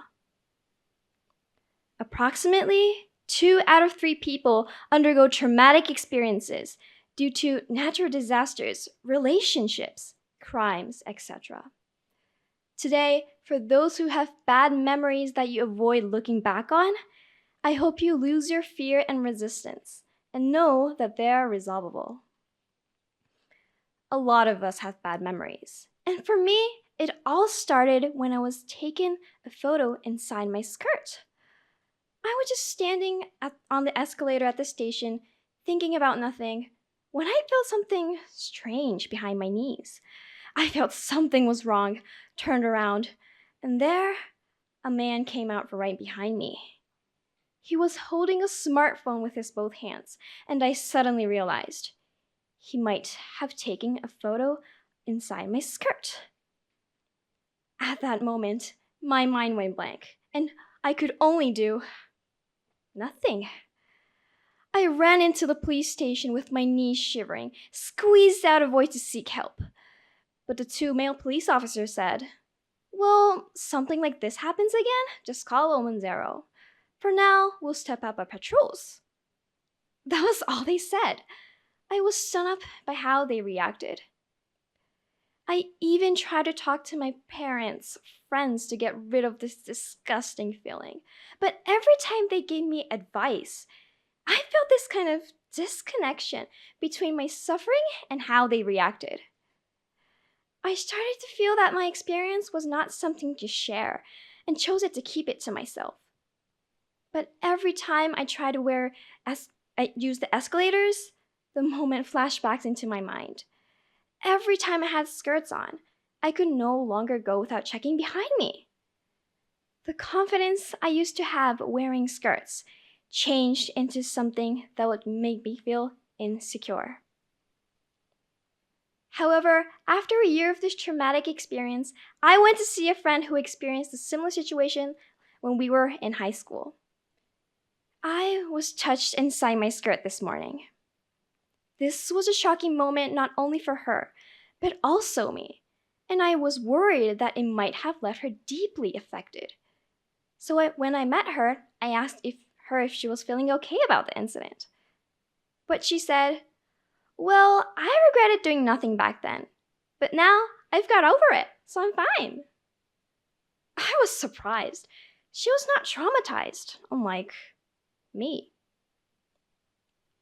Despite both experiencing a similar situation, I was traumatized whereas she was not.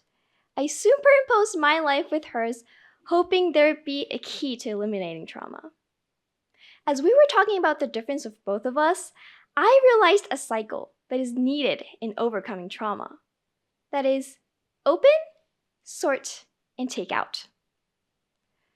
Trauma therapists say that our memories are usually well organized like in files so that we can remember them whenever we want. However, traumatic experiences are left inside another box, unorganized, waiting for it to be sorted out. But we never do so because we don't even want to look back on it. As a result, we leave them as something bad to look back on, and it just flashes back unintentionally. So what we need to do to the box is to open it, sort the memory, practice taking it out. Open, sort, and take out. Today, I would like to focus on the first step, opening the box, since it is the most important and difficult step. Opening the box means accepting. We need to accept ourselves as who we are, as a person who has a bad experience. And we need one step to do so. It is to find somebody who will understand you and accept the bad memory. We need to find somebody and talk to somebody who will accept you as who you are. It may be your friend, a counselor, somebody who experienced a similar situation. For my friend, it was her mother. Her mother experienced a similar situation, allowing her to speak out and digest it. And that friend was also the one who accepted me for who I was. When I talked about my trauma to my friend, she just listened with understanding, nothing to deny. She was the one who made me realize that it was okay to tell my story to somebody else. It is important to accept the bad fact with others' support. After opening the box, we have to sort the memory, practice taking it out. But these processes can be done naturally once we open the box. Once we accept the bad memory, try to think over and over about what happened. How did you feel back then and now?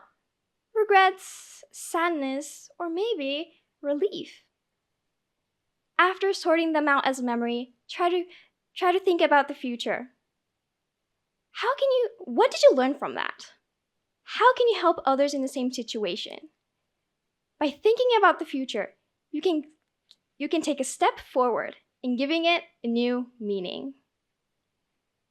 As I was researching trauma therapy, I found a similar method of mine of open, sort, and take out called the PE treatment. It's like the same process but just done by professionals. I was convinced of the effectiveness and hoped that it would be broadly known in general through my method of open, sort, and take out. But these processes cannot be done immediately. Sometimes it needs a lot of time to speak out, as it did for me. I hope you won't force yourself to talk about it, but share when you're ready. I hope that everyone will become confident in themselves by overcoming their trauma and opening their box of trauma. The friend who experienced a similar situation like me once said to me, "I will never forgive that criminal, and if something like this would happen to me again, I would grab that guy in the hand and catch him." I couldn't help but laugh at her spirit at that time. But now, I would say, then for me, I would call 110, report them as a criminal, and never let anyone lose my confidence to wear skirts again. Thank you. Thank you so much, Risa Hiroka. Then we will have a question and answer session. Dr. Sasayama, please.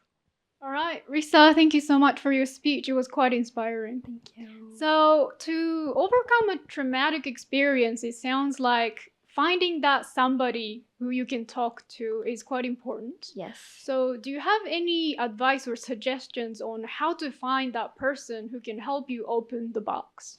So the important thing is somebody who understands you and do not deny you.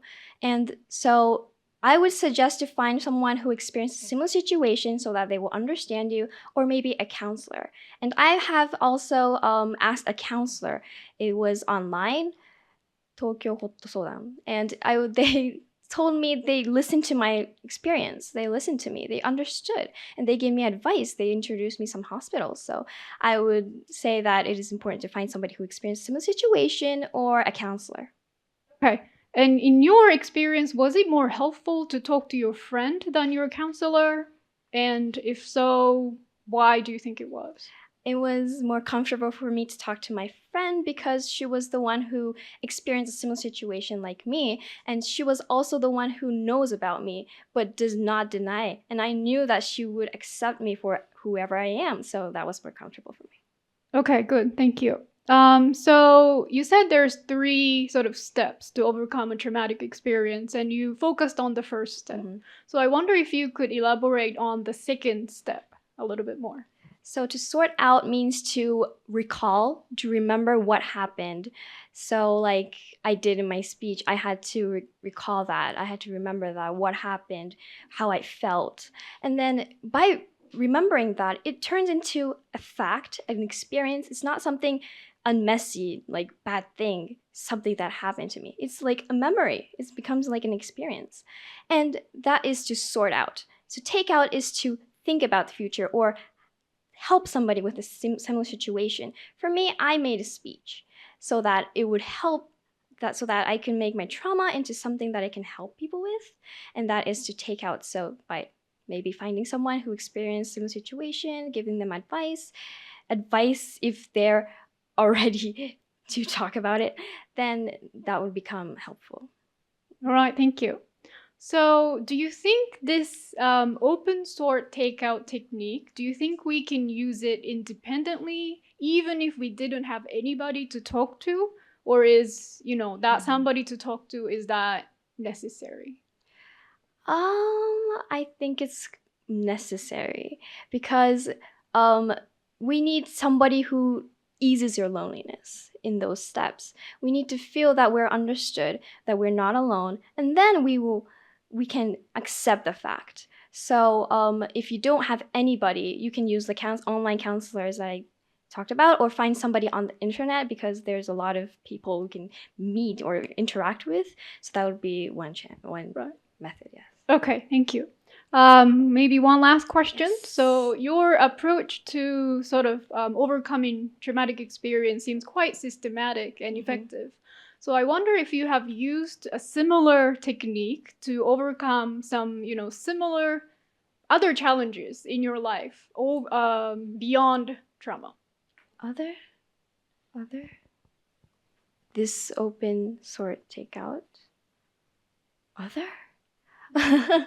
Well, yes, but maybe on speeches. I've been on many competitions actually, and I've said some judges gave me terrible comments, and but I used to avoid looking back on it. But when I have time, when some period, when I feel that I'm confident and comfortable looking back on, I try to look back on it and sort them, and then try to improve my speech. So maybe this process is done by my speeches. All right, good answer. Very good. Thank you. Thank you, Dr. Sasayama. Mr. Confer, please. Thank you very much for sharing that experience and the growth. I appreciate the courage it took to talk about that to us today. I want to focus on a couple of things. And you alluded to online therapy. I'm going to ask you a very odd question. AI therapy is coming, and it's already here, to be honest. Do you think that would have been sufficient? A non-human, but sounds like a human. Would you have felt heard, listened to? Would that be helpful? Yeah, would you personally, might you have found that helpful? And there's not a right or wrong answer, I'm just curious. I would not prefer that, actually. I would want somebody to understand me, like, not just on computer or like smartphone. I would want to talk to somebody somewhere, anywhere, like on a restaurant, I don't know. But somebody to talk to, and with expressions, with their response, with their voices, with their comfort. So, no. I think that's probably true for many of us. I would say we would all feel that.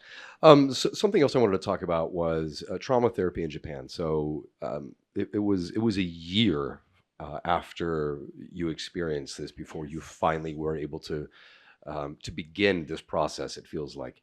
So I'm curious as to whether or not you think that, apart from family and friends, are there other resources? Do you believe that Japanese society is beginning to talk about things that it may not have and beginning to develop more resources? In that year of time, did you find anything like that? Some support from the from any sort of Japanese mental health services, essentially? Not really, actually, because I've seen that trauma therapy on hospitals is not really common. You can't really find it, even though there are hospitals.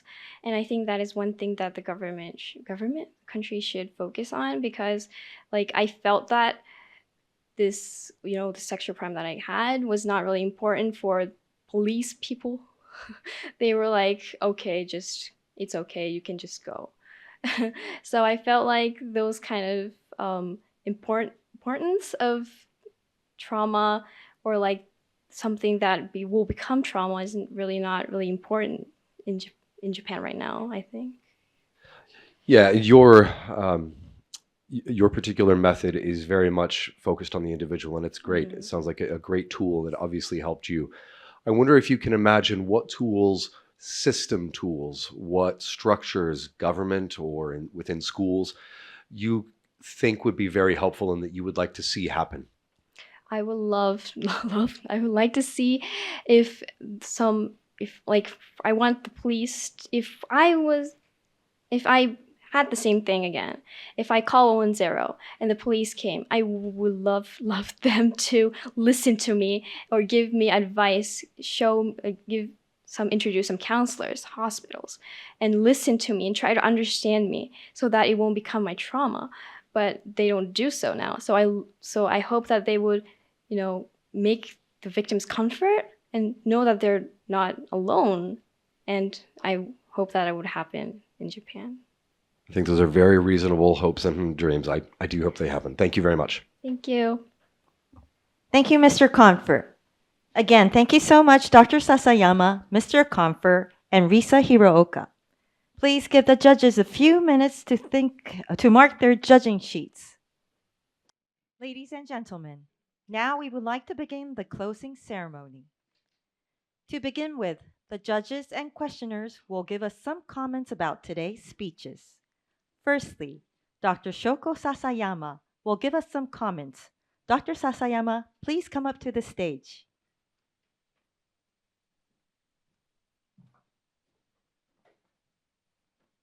All right. Hi, everyone. You weren't allowed to have any notes, but I have my notes. So, congratulations on your fabulous performances today. You all did very well. I don't know can you hear me? And I wish we didn't have to choose the winners, but we had to, and we did. So we'll announce those later on in this session. So now let's reflect on your performances a little bit. Are you happy about your performance? Is there something that you would do differently next time? Is it too high? I'm short, so. Yeah, I think so. Yeah, thank you. So what was I saying? Let's reflect on your performances. So are you happy with your performance? Are you satisfied with it? Would you do something differently next time? Which part of your speech was hard? So was the speech itself more challenging than the Q&A or vice versa? So talking about those questions with your fellow contestants, actually I realized that the method that I'm telling you about is really similar to what Lisa was talking about in her speech. But anyway, so talking about those questions with your fellow contestants, I think will give you a valuable chance, right, to reflect on your own performances and learn from it. So we'll have a reception later on. So if you get an opportunity, talk to other fellow contestants and talk about your performances, yeah? All right, so now I have one question for you. So who found the Q&A part of your speech harder, more challenging than the speech itself? Can you put your hands up? If the Q&A part you thought was harder? I was expecting more hands, but maybe not. No. I guess, yeah, coming up with a great speech is also hard. But, you know, doing well during Q&A is also challenging. And, well, you did very well today, especially because not all the questions were straightforward, easy to answer, right? His questions. So given that, you did very well, but I also know from my own experience that Q&A could be quite challenging. So let me share with you a few tips on how you may be able to do even better next time. So the first thing you want to do is to be an expert on your topic. So knowing it well and thinking about it from different perspectives will help you always have something to say, whatever questions you might get. 2, anticipate questions and prepare your answers. You can brainstorm questions, possible questions. You can get your friends' help, or you can maybe even work with AI to do that, right?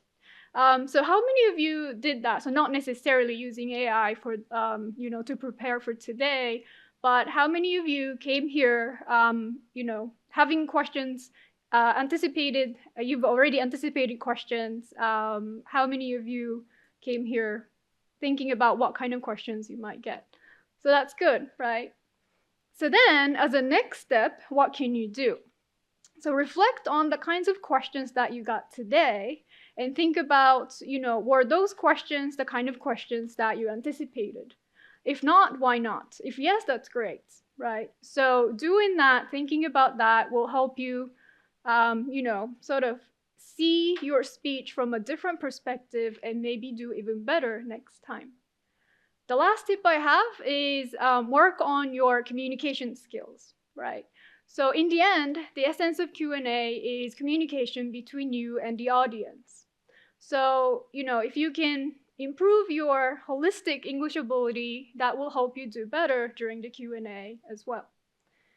We know from second language acquisition theories that input, output, and interaction are essential for developing second language communicative competence.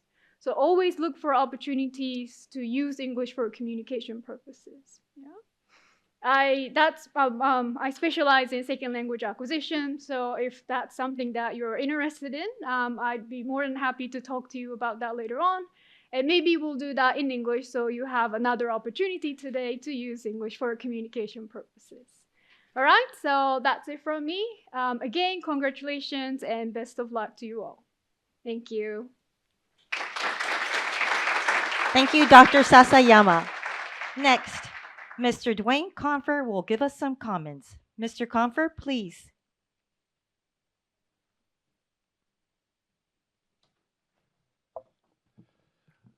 Thank you again so much, IIBC, for having me back again for the 3rd year. Such a pleasure every year to see this and to encounter all of these wonderful speakers and to see months of work made into a championship.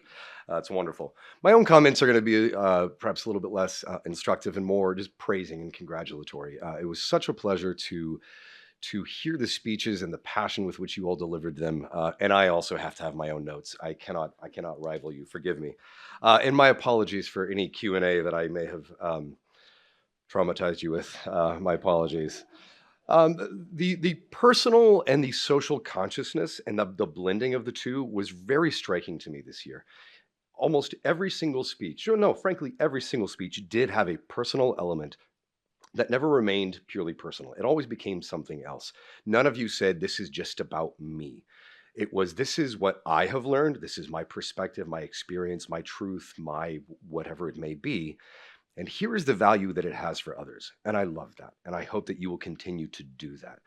It's so important. Several of you talked about the notion of silence and of isolation. And that's exactly right. If we don't speak up, if we don't use our voices, more people will be in isolation. So please speak up, continue to do so as you did. The notion of belonging was one of the most prominent themes in this one, whether that is about belonging in a particular program around gender, whether that is belonging in another country, whether that is feeling like you can belong safely going up an escalator, whatever that was, there was this notion of sense of belonging. And each of you, once again, expressed that desire, that interest, not just from your own experience, but to make others have that sense of belonging. So there was an incredible humanism to so many of the speeches and an incredible humanity. So I applaud you, laud that, and admire that. Responsibility. You all talked about responsibility to society. You talked about responsibility to each other. And that was wonderful. It was about personal responsibility and about civic responsibility. And that's such an interesting dynamic to explore. I asked several of you about structures. What systems can you imagine? What society can you imagine? And Dr. Sasayama and I both asked you, what would this look like? And you always had an answer. Good. Please keep seeking those responses. And one of you, forgive me, I have the note somewhere else. One of you said, be the change. It's not going to just happen naturally. You're absolutely right. You have to be the change. So think about how you could be that, whether you're teaching English, whether you become the ear, the friend that someone else listens to. They come to you to share and to then open up that box. Or whether you become a mentor to younger girls who want to become engineers. Always be taking that personal responsibility, giving back, be the change that you actually wish to see. And using English as a bridge is really the last thing, using language as a bridge.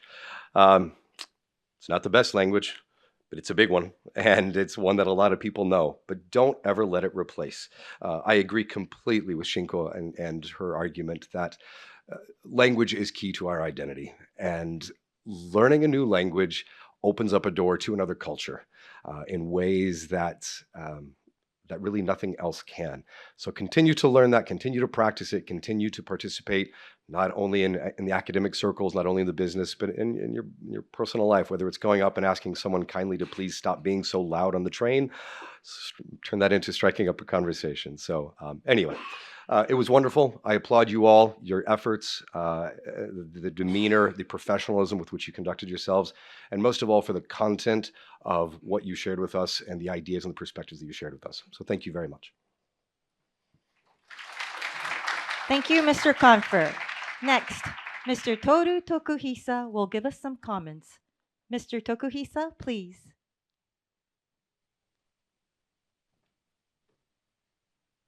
Well, hello, you all.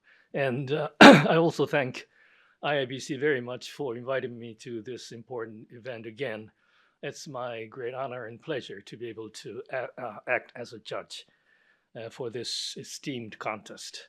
And I would like to, first of all, thank and congratulate all the participants of this speech contest. You were just great. I don't think I would be able to do the same thing as you did today. So you must be quite confident that you have established today. And today I have noticed in your speeches that there were many references to English as well as communication with other people. So I understand that since the sponsor of this event is IIBC, which stands for International Business Communication, so it's quite natural that you use English, or you choose English and communication skills as one of your speech topics. But I think it's a very good thing that everybody, not only you, but also the people around you, are very much interested in communication, international communication, now that there are a lot of what we call inbound elsewhere in Japan. So it is very important that people understand the different cultures and try to communicate with each other very much. And also the other topics that you made regarding the scarce women who are majoring in science and technology, or use of AIs, or how to come up with your dramatic experiences, and they are all very important. So I'm very pleased that you have chosen those topics as well.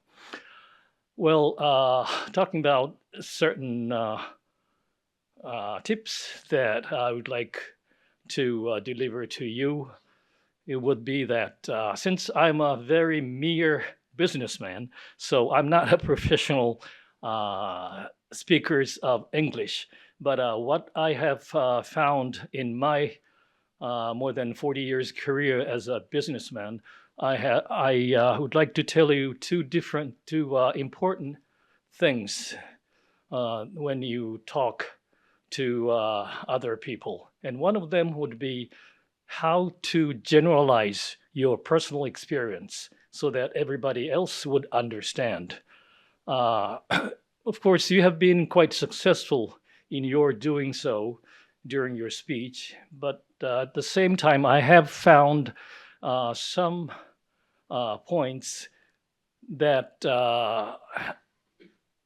in a way leaped or jumped up and down, or leaped a very wide gap, so that the listeners or the audience might not be able to follow your actual logic.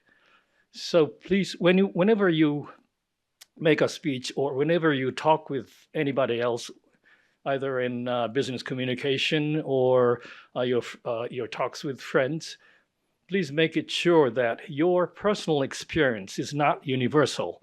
It has to be elaborated step by step, so that that would be generalized to be able to understood by the audience. And another point that I found is that, of course, you have been very good at it, but once in a while, you quoted certain statistics. But when you quote such statistics, it is very important to mention where you got it, the sources of such information.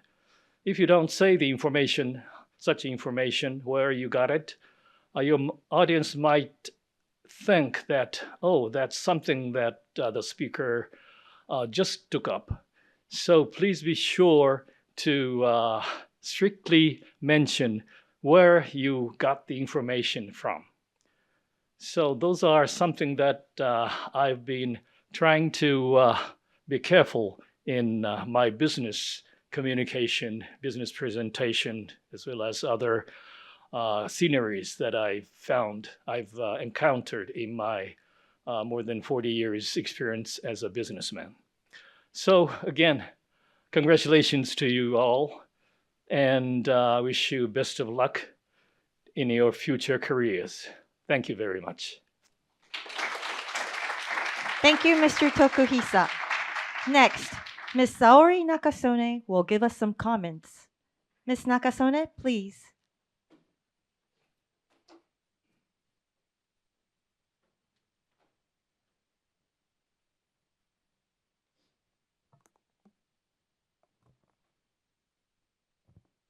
Hello, everybody. I'm delighted to be here today, joining you as a judge. I extend my heartfelt congratulations to each one of you for your efforts and achievements. To stand here in front of the audience and to share one's ideas and views in a not native language requires a tremendous skill and determination. You have all demonstrated a profound commitment to developing yourselves and inspiring those around you. Today, we celebrate the courage, dedication, and hard work of each contestant.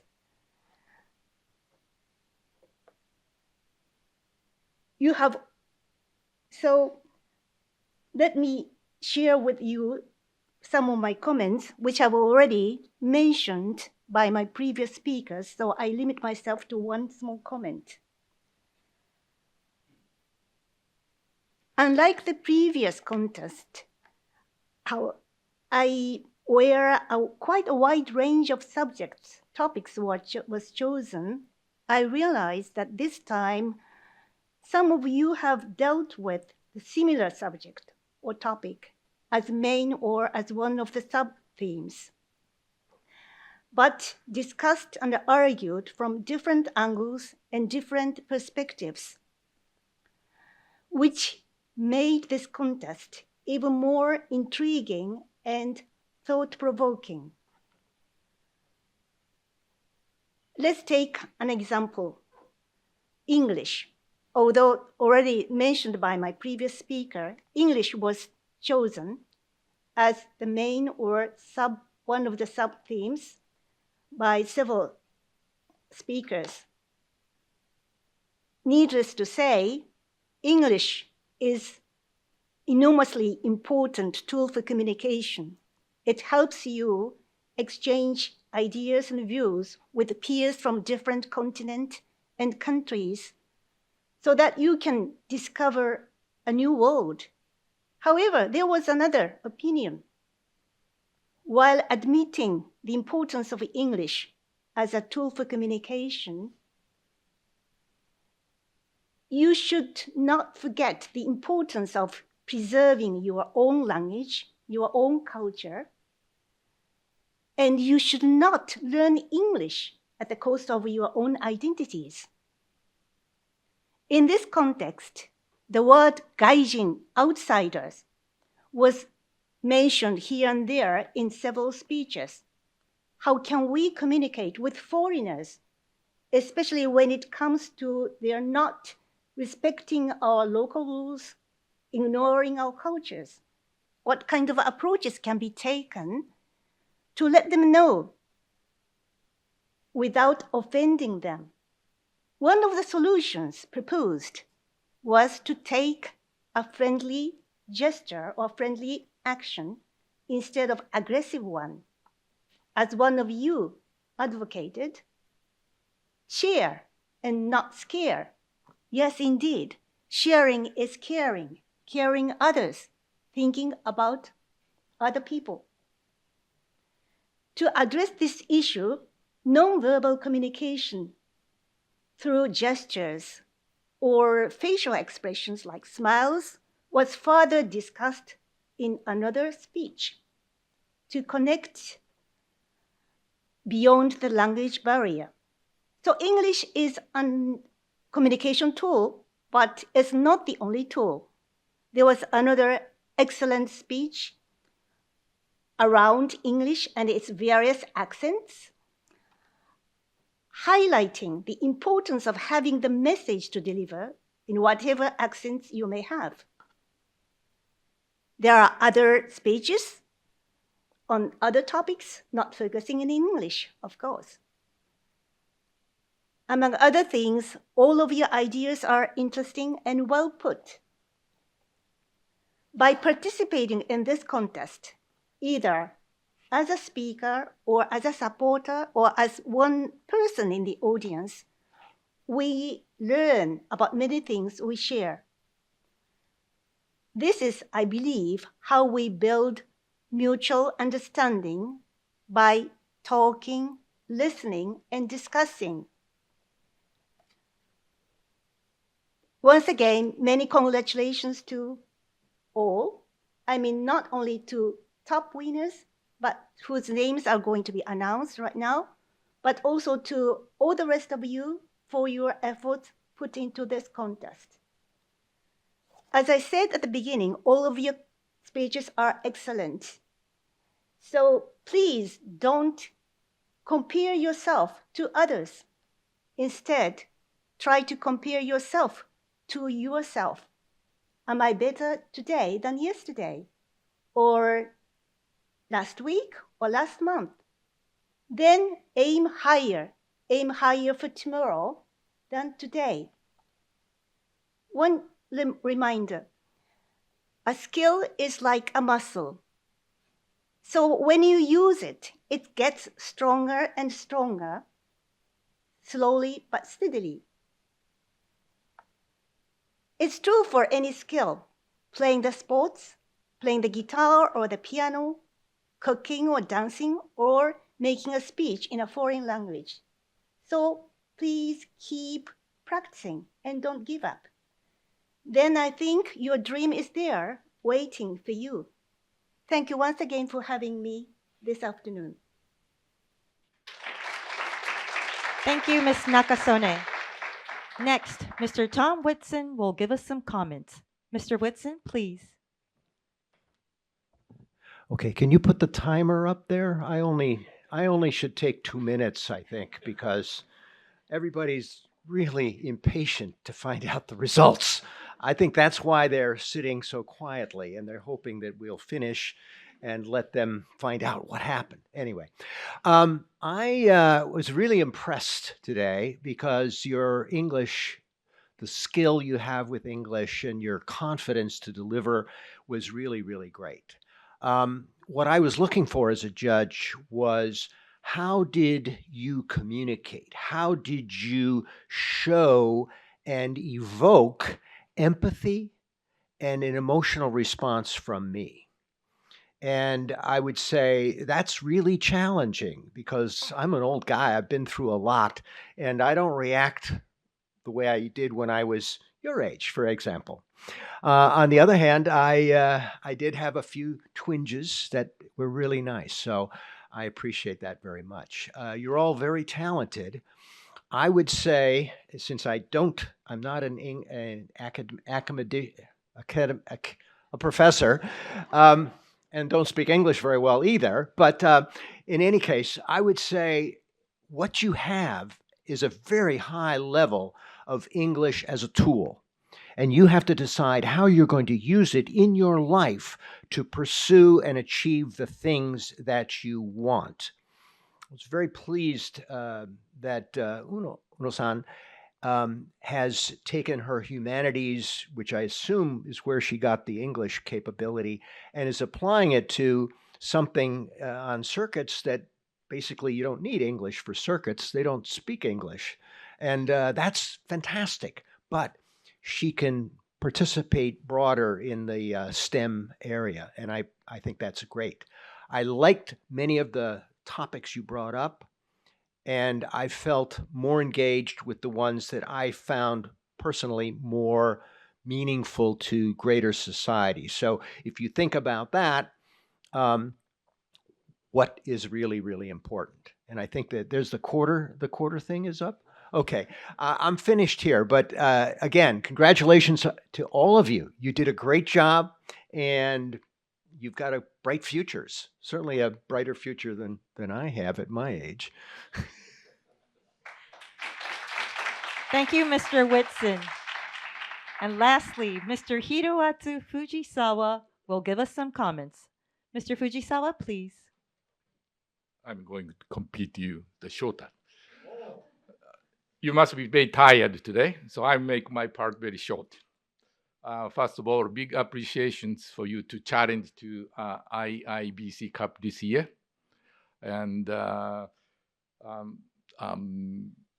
my promise is we are going to have this contest next year, February. So all of you can try again.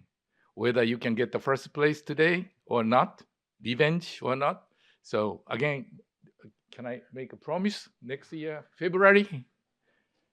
February. Next year is February, okay?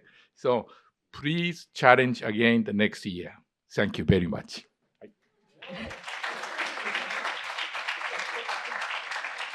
Thank you, Mr. Fujisawa. Ladies and gentlemen, now let's move on to the announcement of the winners. Mr. Hiroatsu Fujisawa, the president of IIBC, will be awarding the winners.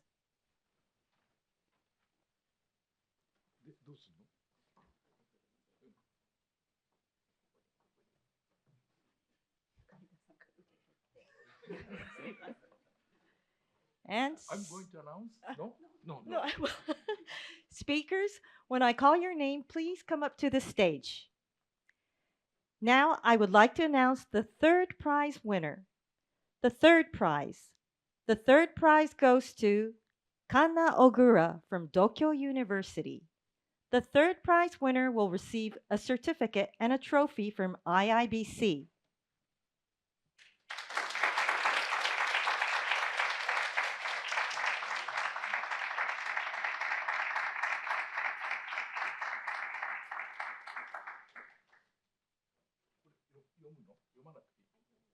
Silence.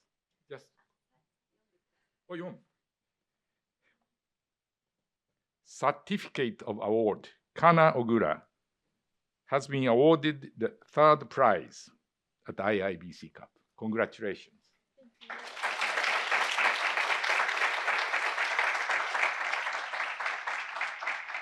これ大丈夫ですか？はい、おめでとうございます。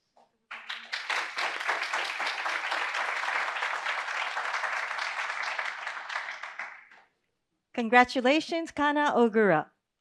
Next, I would like to announce the second prize winner.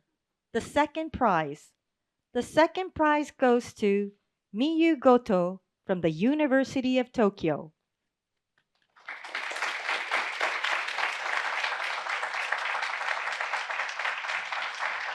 The second prize winner will receive a certificate and a trophy from IIBC. Certificate of Award, Miu Goto will be awarded the second prize for IIBC Cup. Congratulations. Thank you.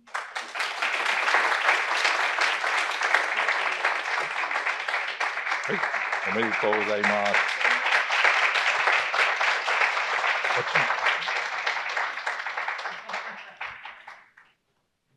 Congratulations, Miu Goto.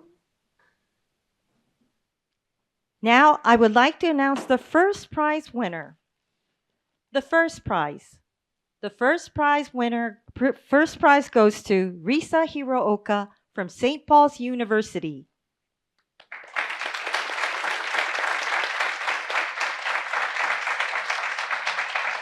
The first prize winner will receive a certificate, a trophy from IIBC, and the IIBC Cup.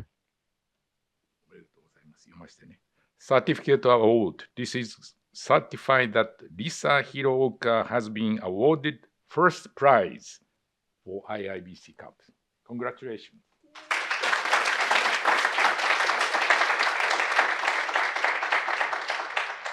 はい、おめでとうございます。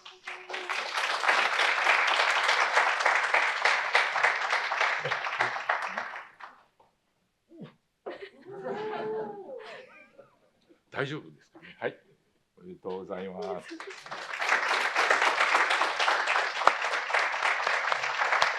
Congratulations, Risa Hirooka. The three prize winners will also receive a personal computer and admission to the academic English program at Temple University's Japan campus as special prizes. Again, congratulations to the three winners.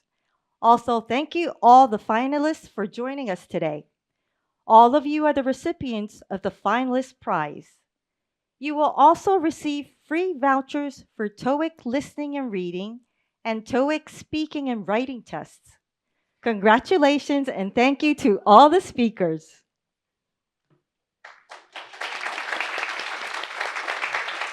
And thank you, Mr. Fujisawa.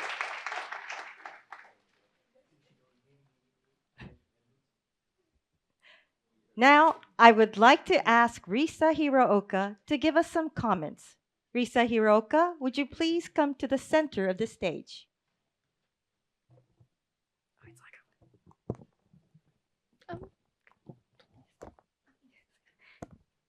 Thank you for having me here. I really enjoyed today's stage.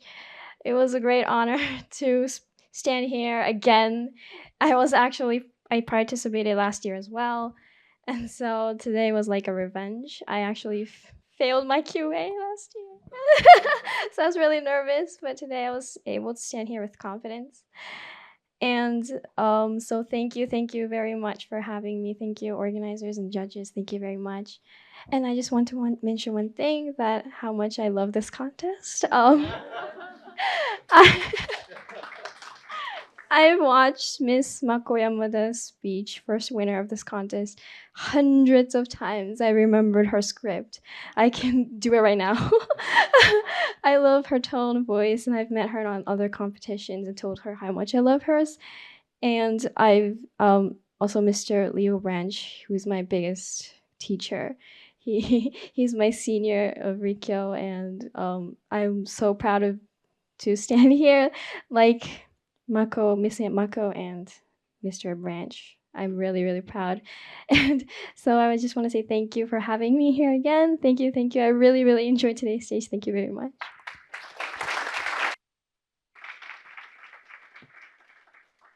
Thank you, Risa Hiroka.